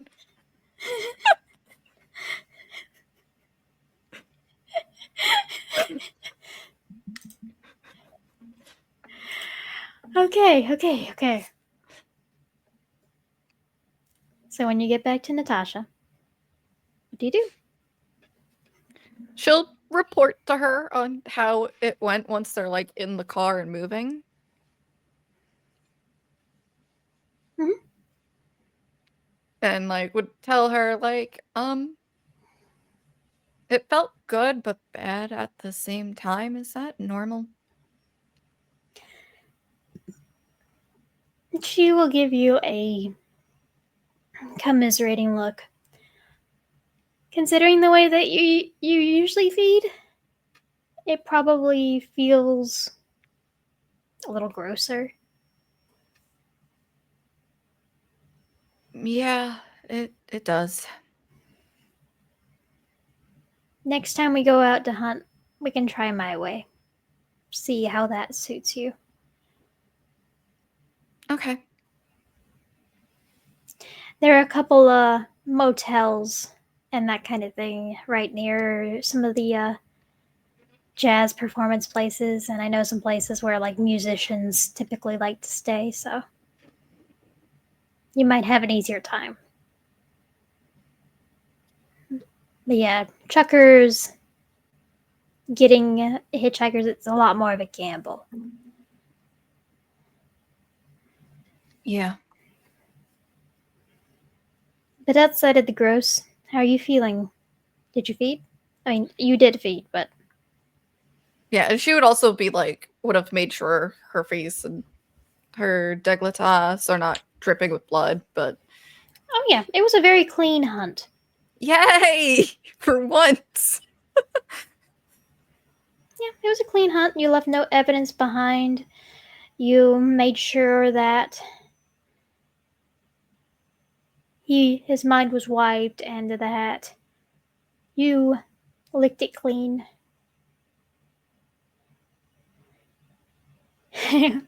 And evidently you made him feel quite good, as you are getting an acute sanguine resonance. And I need to look something up in my book, and I'm gonna need you to roll a dice, but Oh, not a fun. D10, I'll roll because that. just a second. Because disgracious are fun. We're getting disgracious. That is what acute means.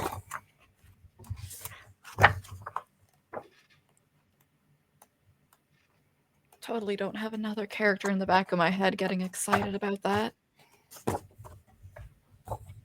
It is worrying when you have people talking to you in your head that we can't see.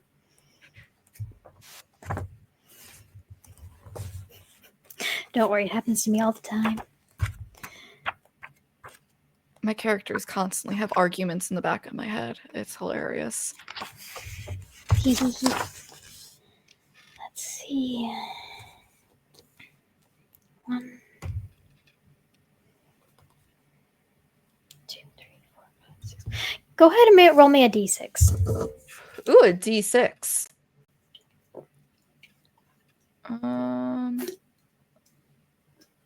If I can remember how to do that on the bot. I know there's a way to do it. The general. Yeah. So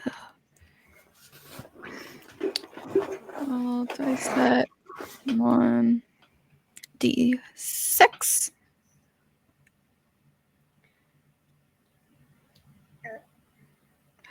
Did I do it wrong? I did do it wrong.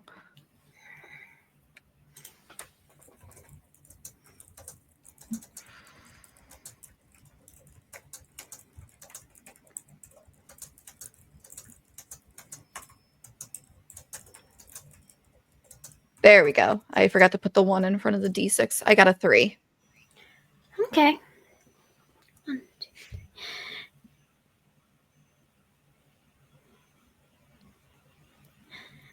Okay, I'm skipping that one because you've already rolled that.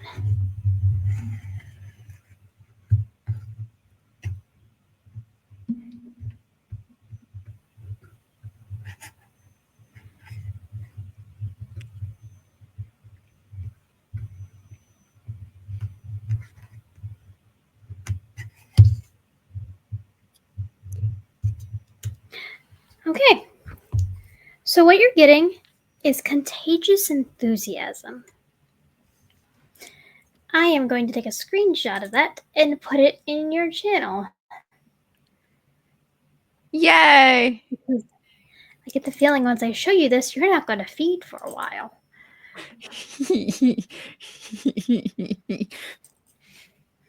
Probably not.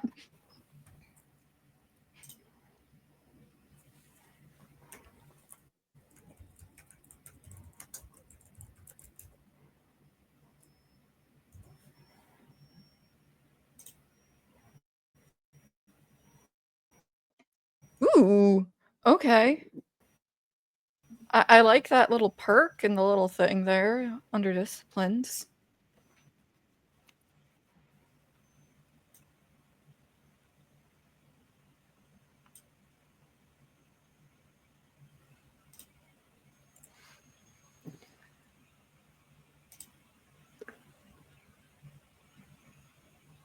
God damn it.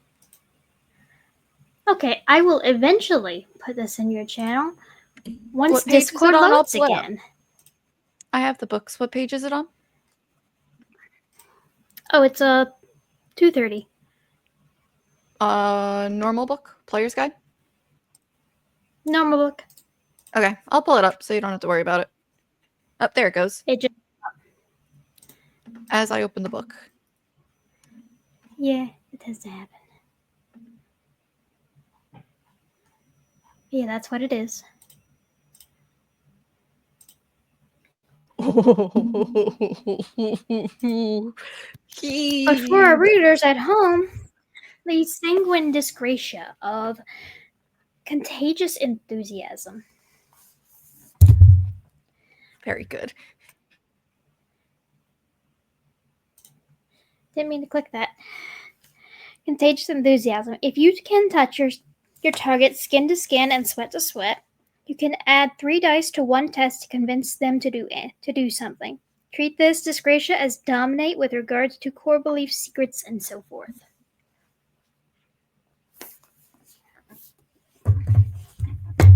I like this. Songbird gonna So be dangerous for a little while. Songbird is riding high on a sanguine disgratia. Now, normally, resonances would just flavor how you feel. Because of how high humanity's Louisa is, normally they don't have that big of an effect on your emotional state. However, this one, you can feel intently. And let's see what kind of sanguine this is. I'm going to roll a d6. Yay! I'm doing it from my phone this time because my computer doesn't like having 2 things open at once. So you have a happy disgratia. Heck yeah! You have a contagious enthusiasm.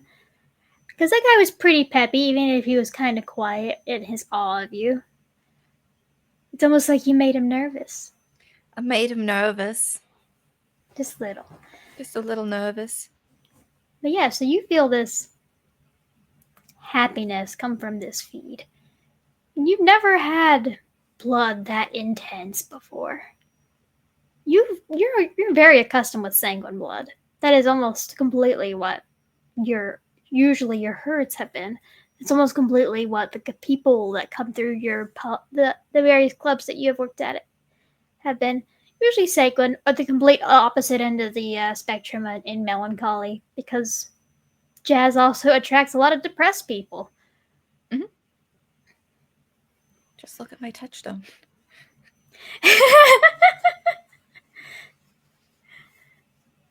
Yep.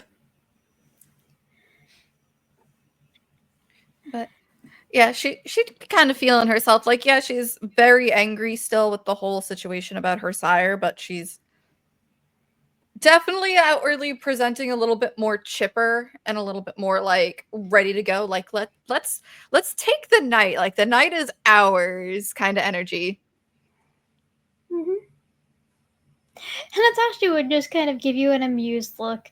There'd be like a faint, like little sniff, and she'd be like, "Woo, you found a potent one tonight, didn't you?" I'm guessing I did. Like it tasted really good. Hmm. Well, you savor that. Those are hard to find just out and about. Oh, I'll savor this one for a while. Just make sure you actually hunt when you get hungry again, okay? I will. I don't let myself get that too far. Good. Smart. Is there anything that Louisa would like to talk to her shadow about on the drive home? Oh yeah, because I feel this is also kind of like giving her a little bit more of like that edge. She would kind of like, even though she's You know that kind of tipsy, bubbly feeling? yeah, like that's I feel what she's feeling like that tipsy bubbly where it makes you feel invincible. Mm-hmm. It's like just enough to make you feel like you are socially acceptable and being able to talk to people when you have neurodivergence. Yes. She's gonna kind of like, because she normally sits like very proper and poised. She's gonna kind of relax a little bit in the passenger seat and be like, "I know you wanted to talk to Onde and Serena about this as well, but well, they're currently dark, and I don't know when the three of us will be able to sit down with you, but you mentioned you recognize the symbol."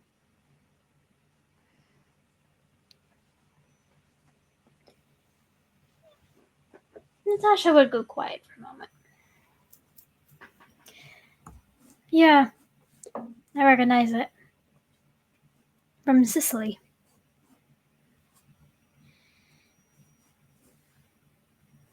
At least it's part of it. Yeah, folk magic is big there. My mother, um, mentioned that there was a lot of that back when she lived there before we moved.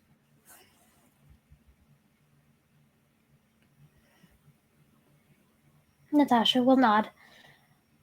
Yeah, there was quite a bit of it when I lived there too. It was quite some time ago.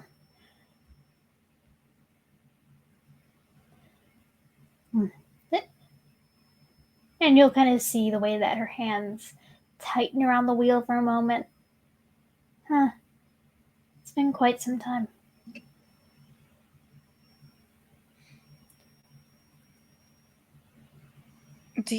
You mentioned it was a family, though. Yes. What do you know your mother's family name?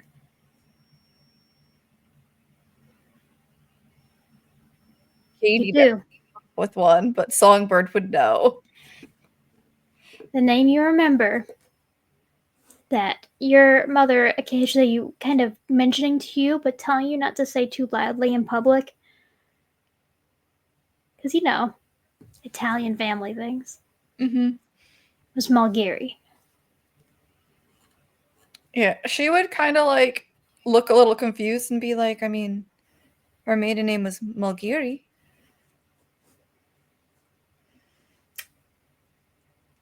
Go ahead and give me a wits plus insight. Oh boy.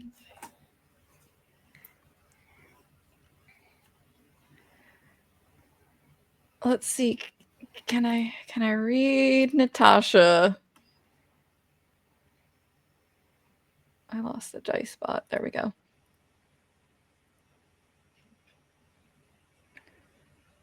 Wits and insight plus one with one hunger because we all fed. Yeah, you feel good. Oh, that's a 5 with a crit. Ooh, that's very nice. You would recognize the instant familiarity there. And a little bit of anger.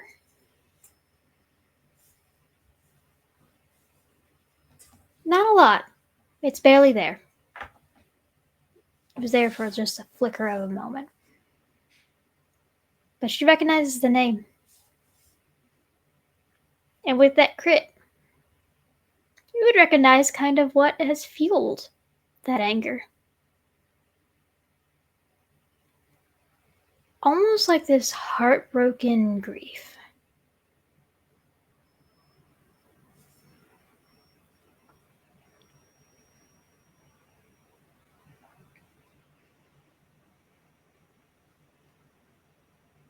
She'll go quiet, making that observation. And then she instinctively wants to go into Italian, but then stops herself, realizing that like sign of grief, and just be like, I'm sorry for whatever happened. Natasha will shake her head, and she will start speaking Italian. Malgari is the name of a crime family back in Sicily.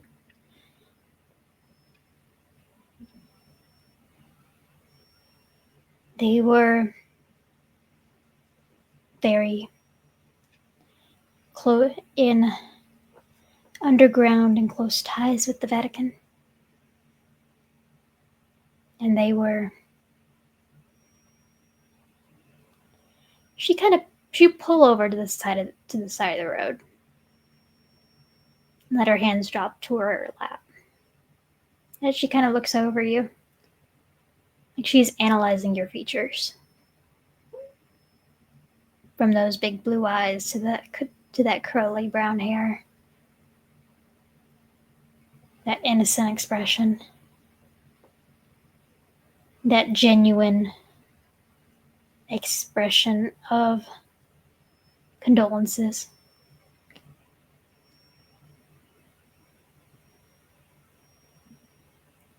And they were my family.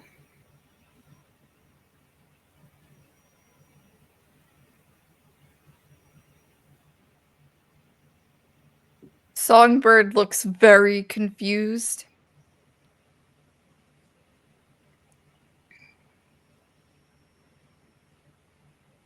So you and I are related? It's possible. Mama told me not to mention the name too much. That's wise. After I left the country, the family got into some very, very dirty business. I didn't...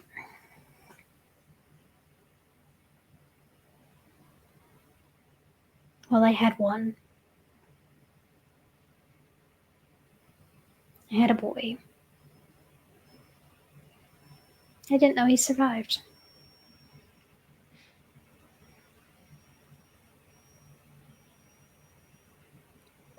What was his name?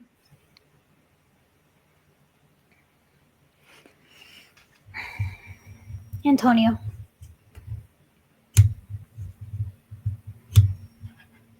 And you have distinct memory of your mama, talking about her dad sometimes. And how he'd occasionally be called Grandpa Tony. Mm-hmm. And I'm guessing that's where my brother got his name. Mm-hmm.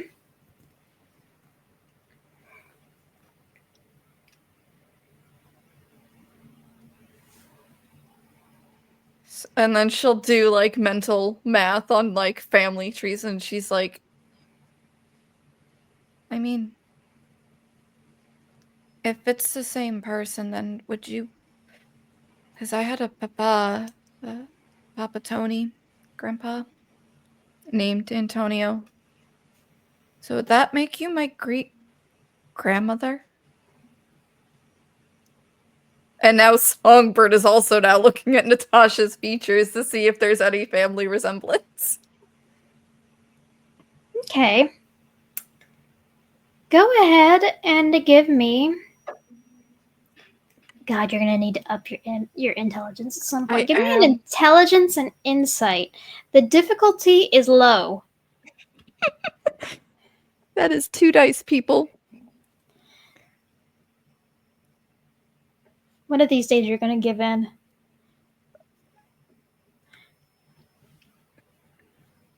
But not today. I only got 1. Okay. Well, the difficulty was low. You would be able to see where your mother got her very kind brown eyes from. And you would be able to see the freckles that spread across her cheeks almost mirror the ones that are on yours.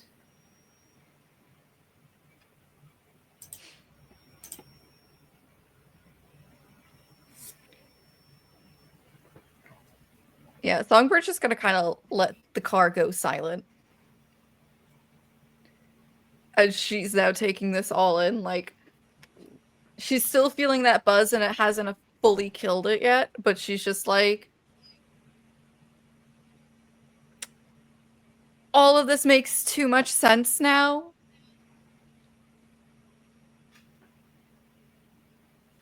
And I don't want to address the fact that I'm now sitting in a car with my great-grandmother. No, we're not discussing that fact right now. Mm-hmm. And she's kind of staring at you, like she is seeing you again for the first time. Where she kind of scans you over.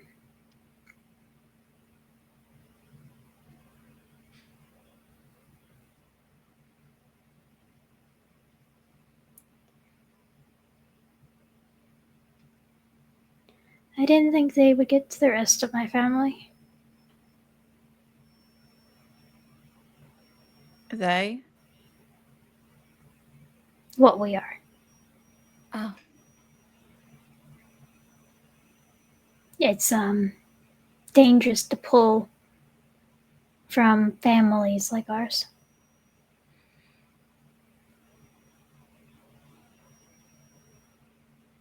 It's always a risk. Yeah, I would imagine so, being in that line of work now.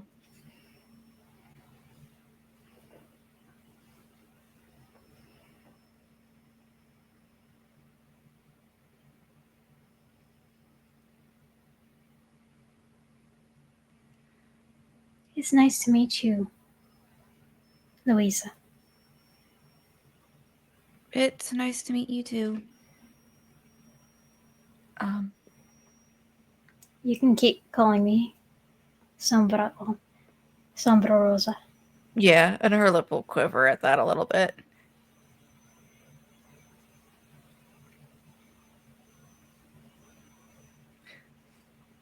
She'll reach over and she'll cup your face.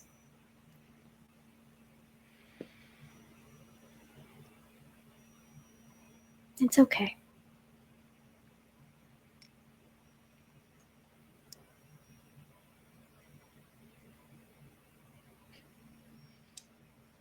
Damn it, I'm Kendall. happy to have found you again.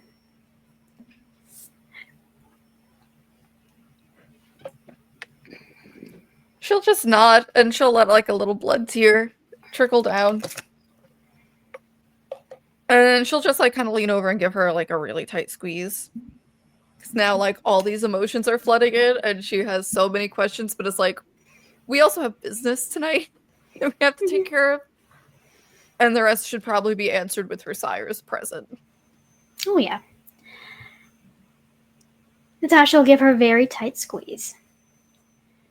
And she'll kind of tut at you when she pulls away. Wipe at your face. Pull out a handkerchief and wipe off your face. You're going to fix up your makeup before we get back to the clubhouse. Yeah. They'll probably be able to tell, but... Yeah, they're very insightful that way. Then she'll wipe her face and start fixing her makeup as Natasha starts driving over to the clubhouse.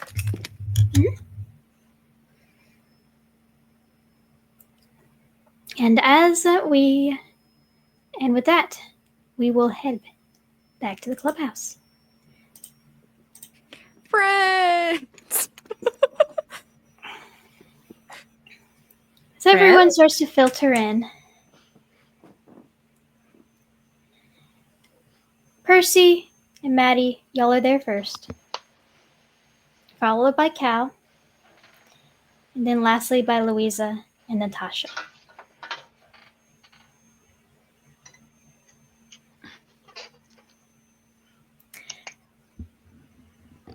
Who would like to start? Because I imagine you'll have quite a bit to share with each other. Just a bit. Just a bit. Well, as Songbird walks in, you would all see she's like in kind of like that, like described earlier, that like kind of like I'm ready to conquer the world, kind of like chippery energy.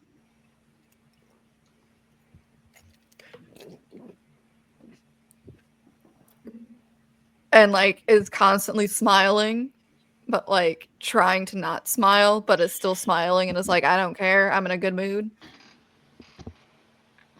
Okay. Maddie, what kind of... Are you still curled up on the couch? She has put her feet back down on the ground and is just trying to sit there, just looking like an anxious mess, but not in a ball. So you are resisting an anxiety attack on the couch, probably with a sofa cushion clutched in your... and the bird like right there. She's like on the verge of a panic attack. Yeah, the bird is still preening your feathers. Your feathers. Yeah, okay. You just see like her hair being preened, and she's just like the anxious mess she is. Aww. Yeah. Oh, Cal's going to look to Acorn and chitter Operation Snuggle. Good. Acorn will look at Maddie and they'll look at the bird on her head and then just abort, and then go further into your pockets. I'll just look disappointed. They're not gonna, you always antagonize them. That's your fault. When they don't see me. So, like, Cal is gonna go walk over to Maddie. It's gonna like sit next to her. Not gonna touch her, but sit next to her. Like, hey, you okay? No, Percy and I have something to tell everyone, and it's kind of bad. No masquerade breach, I think. You okay? How about you take a deep breath? I know we don't need to, but take one. In and out.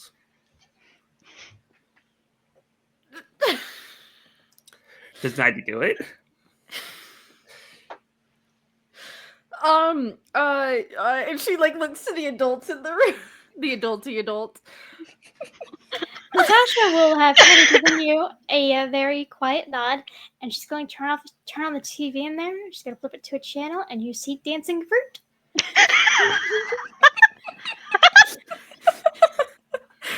Oh. Cocomelon.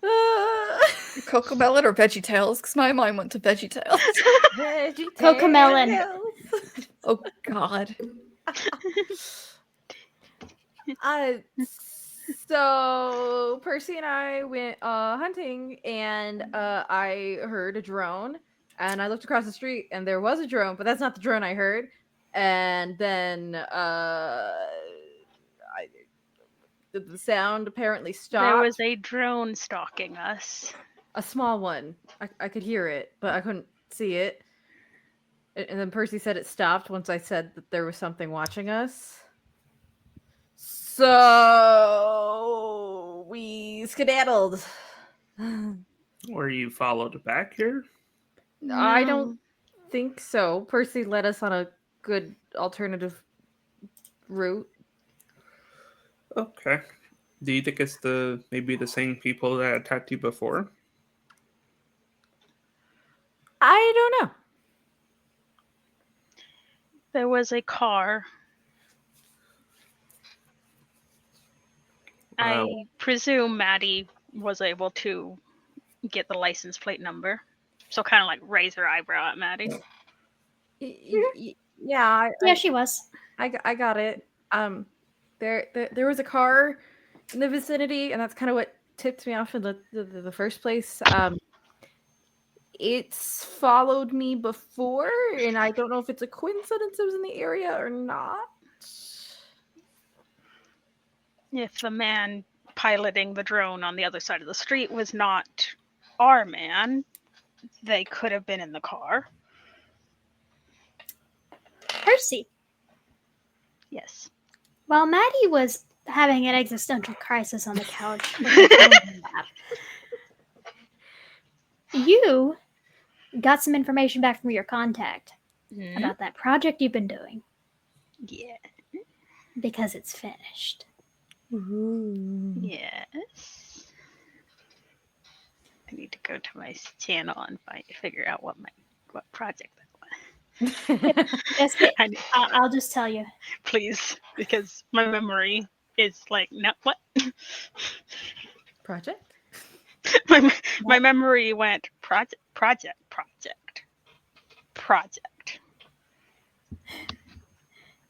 Don't worry. Don't worry about a thing. When you say it like that, I think we should worry. I am worried. Don't you worry about a thing, Mama. Don't you worry, child. I'm worried because whenever Percy does things, it usually results in concerning information, Okay. like So- resurfacing trauma. This man that you have been investigating because he's dating your touchstone. Oh yes, him. Yes, because you immediately got sus of him because he's Yeah. taking your things. Yeah, I still am. Okay. Been true. Well, your contact Mhm. would have gotten back into contact with you Mhm. to give you the following information: that this man is named Kieran Uchimura. Gonna put that in your channel, and he is out here on some military contracting work. He has extensive experience within the Marines, and a lot of his information has been quiet since. Well, almost non-existent since.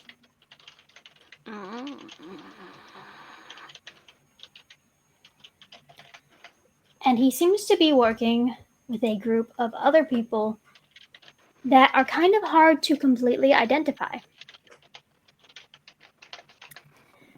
You would be getting descriptions of a number of other people, and I need to go get those pictures. Hunters! Why is my touchstone dating this man?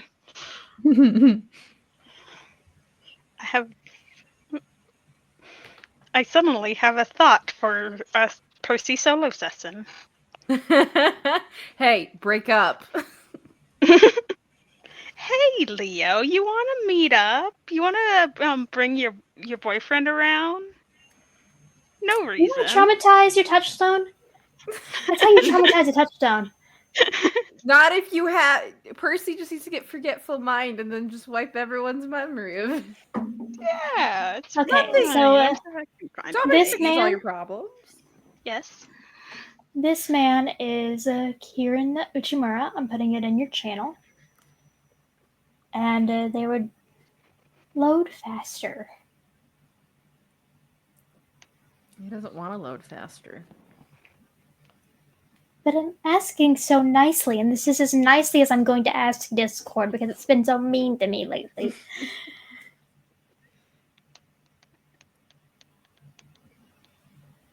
What a pain. That man would be. That's Kieran Uchimura. And he would have been seen pretty regularly with these 3 individuals. Oh. Got a hunter's. Mm-hmm. That last one looks familiar from when y'all went to the jazz club. The one who stabbed me! We got Nito. I mean, he sounds familiar. Like he fits the description. It was so rude stabbing me. Oh, It dear. was rude. So now you have that information.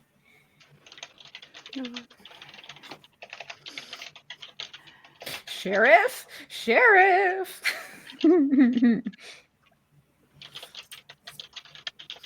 Actually, we just psych Islington and Benny on them because Islington is ticked at whoever hurt his child. Like, So when here Percy you go. So when Percy doesn't go after them first on her own. Percy! Percy just like, he's around my touchstone. I need to go. Anyway, but But yes, you have that information now. okay. I guess Percy will. Where were we in character? Well, you were just saying that you were being stalked, and then I reminded you, well, I told you that your contact got called you after a while. Maddie was looking up some things on her phone and on her laptop and having a small existential crisis. Just a little one, though. Just When little. When Maddie mentions that the car, that she recognizes the car because it possibly might have been following her. Pretty sure I won't follow her. Percy will chime in again. I got some information.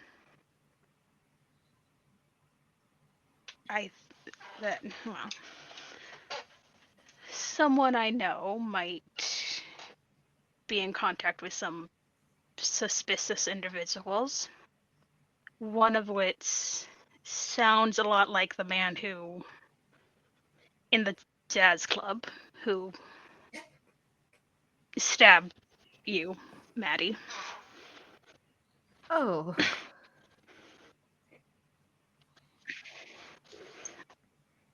Percy is also very much trying to keep her voice neutral and not like she's concerned about this information. So we have a name to the face now? You do not have a name to the face of the man that y'all saw in the club. You have the name of a face of one of his associates.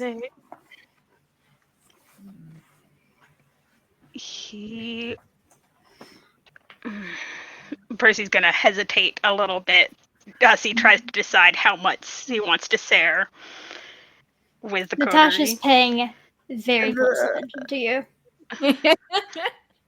The man he associates with is Kieran.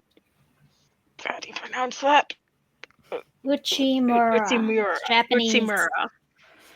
It's Japanese. Yeah, that's why my brain went, wait, I need to be certain about. Anyway, he associates with a man called Kieran Uchimura. He's military, or was.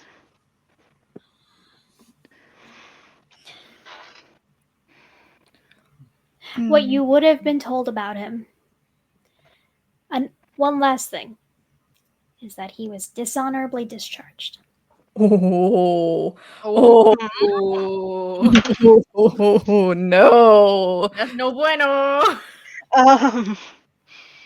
Yeah, Percy will share that information, I guess, after a moment of hesitation. Okay. Is there any reactions to this information? Percy is very, very much not mentioning who C knows that is in contact with this man, because that's not relevant. But understandable.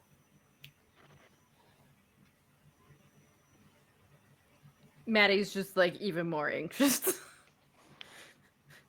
Like the fidgeting is just worse. Okay. Louisa?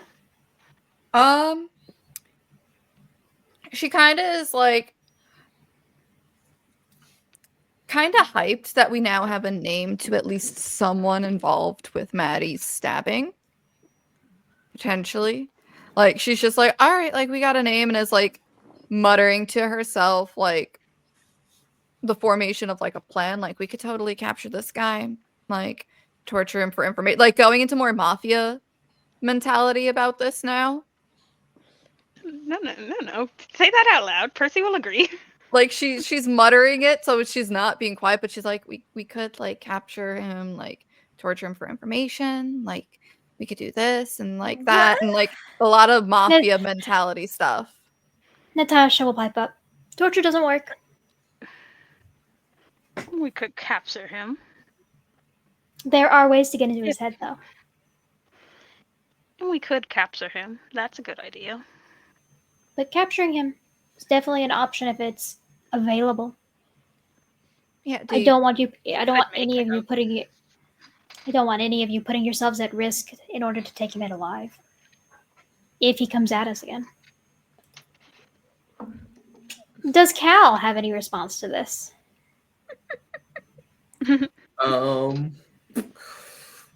Or anything he wants to share? Nope. He's just thinking his coterie is crazy. Nothing to share. But what's his reaction? What the frick is wrong with these people? Hey, I didn't mention anything crime related. I'm reacting with horror. Excuse you. Okay. Hey, and in my defense, I haven't mentioned anything crime related. Oh no, Songbird. You agreed. That I've done. You agreed with Songbird torturing him. That is concerning. Listen. And then Natasha piping up, not on the moral shift, but just that it doesn't work. Songbird now potentially knowing why Natasha knows that. Technically, Percy is more on the capturing side. The torture side, as long as we can get him away from my touchstone. Or Give me a what's in awareness. Who? Everyone. Oh. Okay. May I add one of my specialties? Heightened senses? It is a low difficulty. Okay. You are welcome to take half. Oh no, I didn't want to put that one. No, I'm gonna roll. Are you kidding? What's Actually, maybe I should take half. I'm really hungry. I'll take half. It's 4. Okay. I'm gonna roll for You it. got 4. Okay, is blood surging allowed here? Blood surging is always an option, but you don't need to. It's Percy. No. I do. I need to. That tracks with what has happened so far with Songbird. We're keeping that 0. I'll take half as well, which is also 4. Okay, so 4. Percy. My Percy! 2 is enough. 2 is enough. You're at hunger 2 now, though. 2 is enough. This is what you get. Listen, if 2 wasn't enough, I would have burned willpower. The difficulty was 1. Because you would kind of like start seeing this news banner go across the TV screen. Oh no! With the dancing fruit on it. It takes up like a quarter of the screen. And you would see emergency vehicles, lights, police cars, and the like surrounding Pennsylvania Hospital. Pennsylvania Teaching Hospital on Spruce Street. And there would be the verb. there would be and there would be a banner going across it saying explosion at Pennsylvania hospital, potentially domestic terrorism. And Maddie, your phone would start ringing. Hold on, is that the Chantry location? Yes. Oh, frick! Who? Oh, okay. Maddie picks up the phone.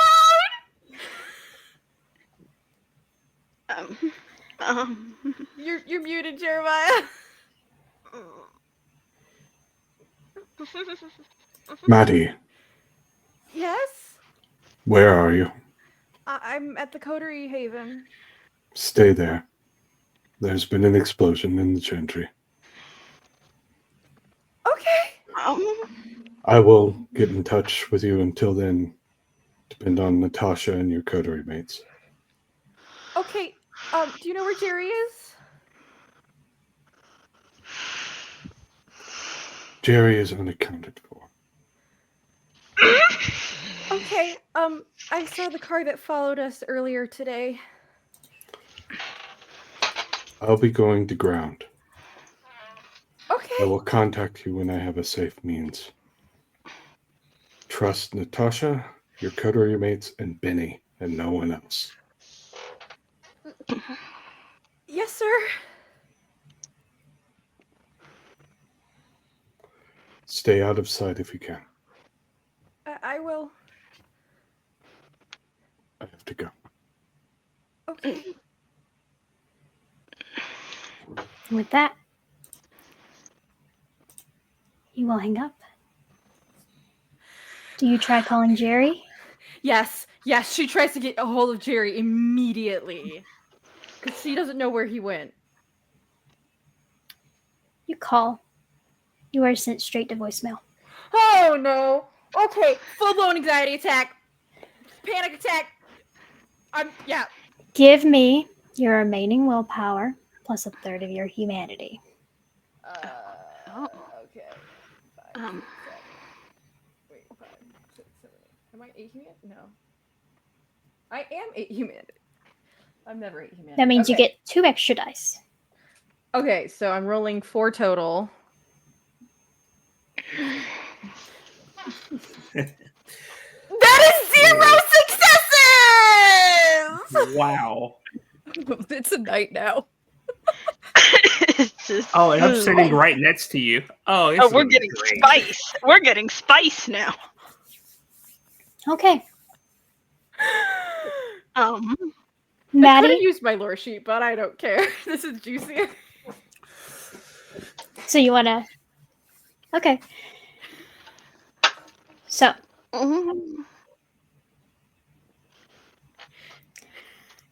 Natasha will do something if the other 3 of you don't. Oh, I'm pinning her immediately because she's Yeah. right next to me. As soon as I see her lose it, I'm pulling her into a rear naked choke so someone else can stake her. So I know I have stakes from the Seneschal board. I just don't know how many. So I didn't put down an amount. But if she starts going frenzy, Songbird's pulling out a stake and trying to stake Maddie. Yeah, Percy doesn't have anything, but she will move towards Maddie at the realization that something is wrong. Okay. I just got a lore sheet to prevent this, and I'm like, yeah, Cal, no. give me a strength roll. Actually, what does no? You, where are you? Where are you? Where is it? There it is. Cal, give me a strength plus brawl. If you have a grappling specialty or an against kindred specialty, you can use it. I have against Kindred specialty. Okay. Look something up. Depending on how well Cal rolls will affect your dex plus melee roll. Songbird. Okay. Oh, I'm gonna use willpower. I rolled so many dice for that. Okay, yeah.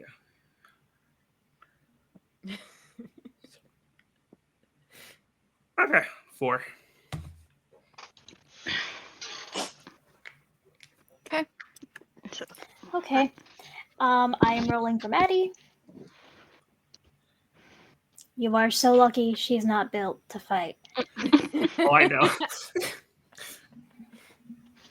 I could ignore this, but it's way more fun to not ignore this with her. The chantry just getting blown up. Yeah, no. Full send the panic attack. Oh no. um, Okay. Oh shit. Holy frick! Sorry. Oh snap.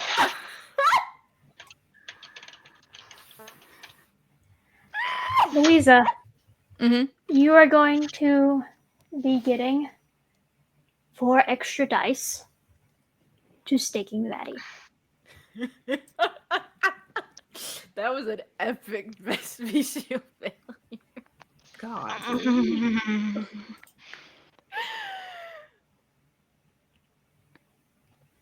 mm, 5 with the crit. Dang! mm. Okay.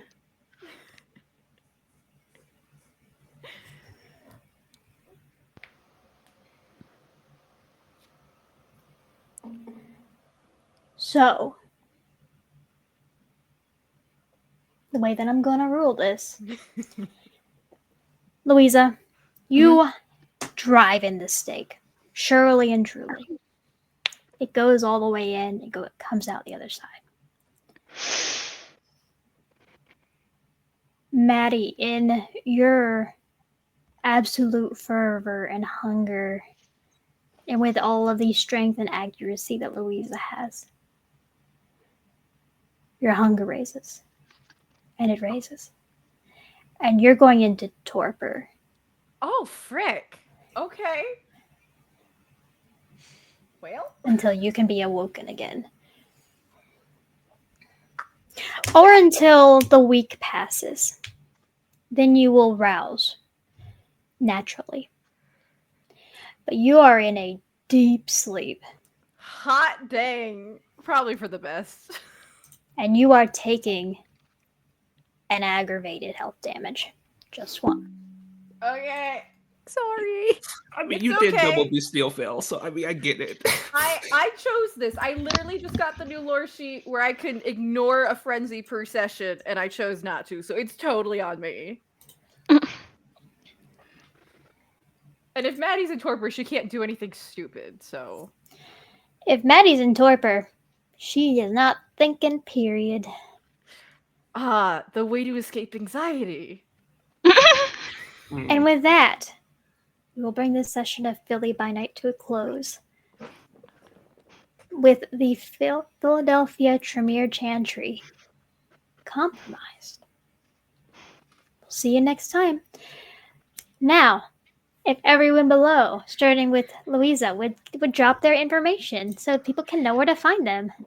Hi, I'm Katie. I play Louisa Songbird Polini, the Ventrue hot mess, and I can be found on most socials that I have at Dragon of the Dark Rose. If you see my face associated with another name, no, you did not. AJ. I'm AJ at AJ Cinematic on TikTok and YouTube and Instagram. I'm also as AJ_illustrate for my art stuff.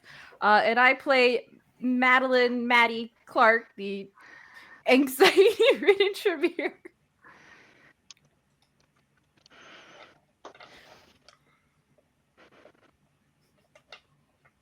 All right. Ink. Hi, I'm Ink, a Cowboy Ink on YouTube, not YouTube, TikTok and Instagram. God, why did I? My brain is fried. I play Persephone Andromeda Marinos, also known as Percy, the very emotionally constipated Ventrue who does not know what friendship is. Okay. And Teco. I am Techo. You can find me at Techo Monk anywhere. I don't really post anywhere, but if you find me, you find me. Okay.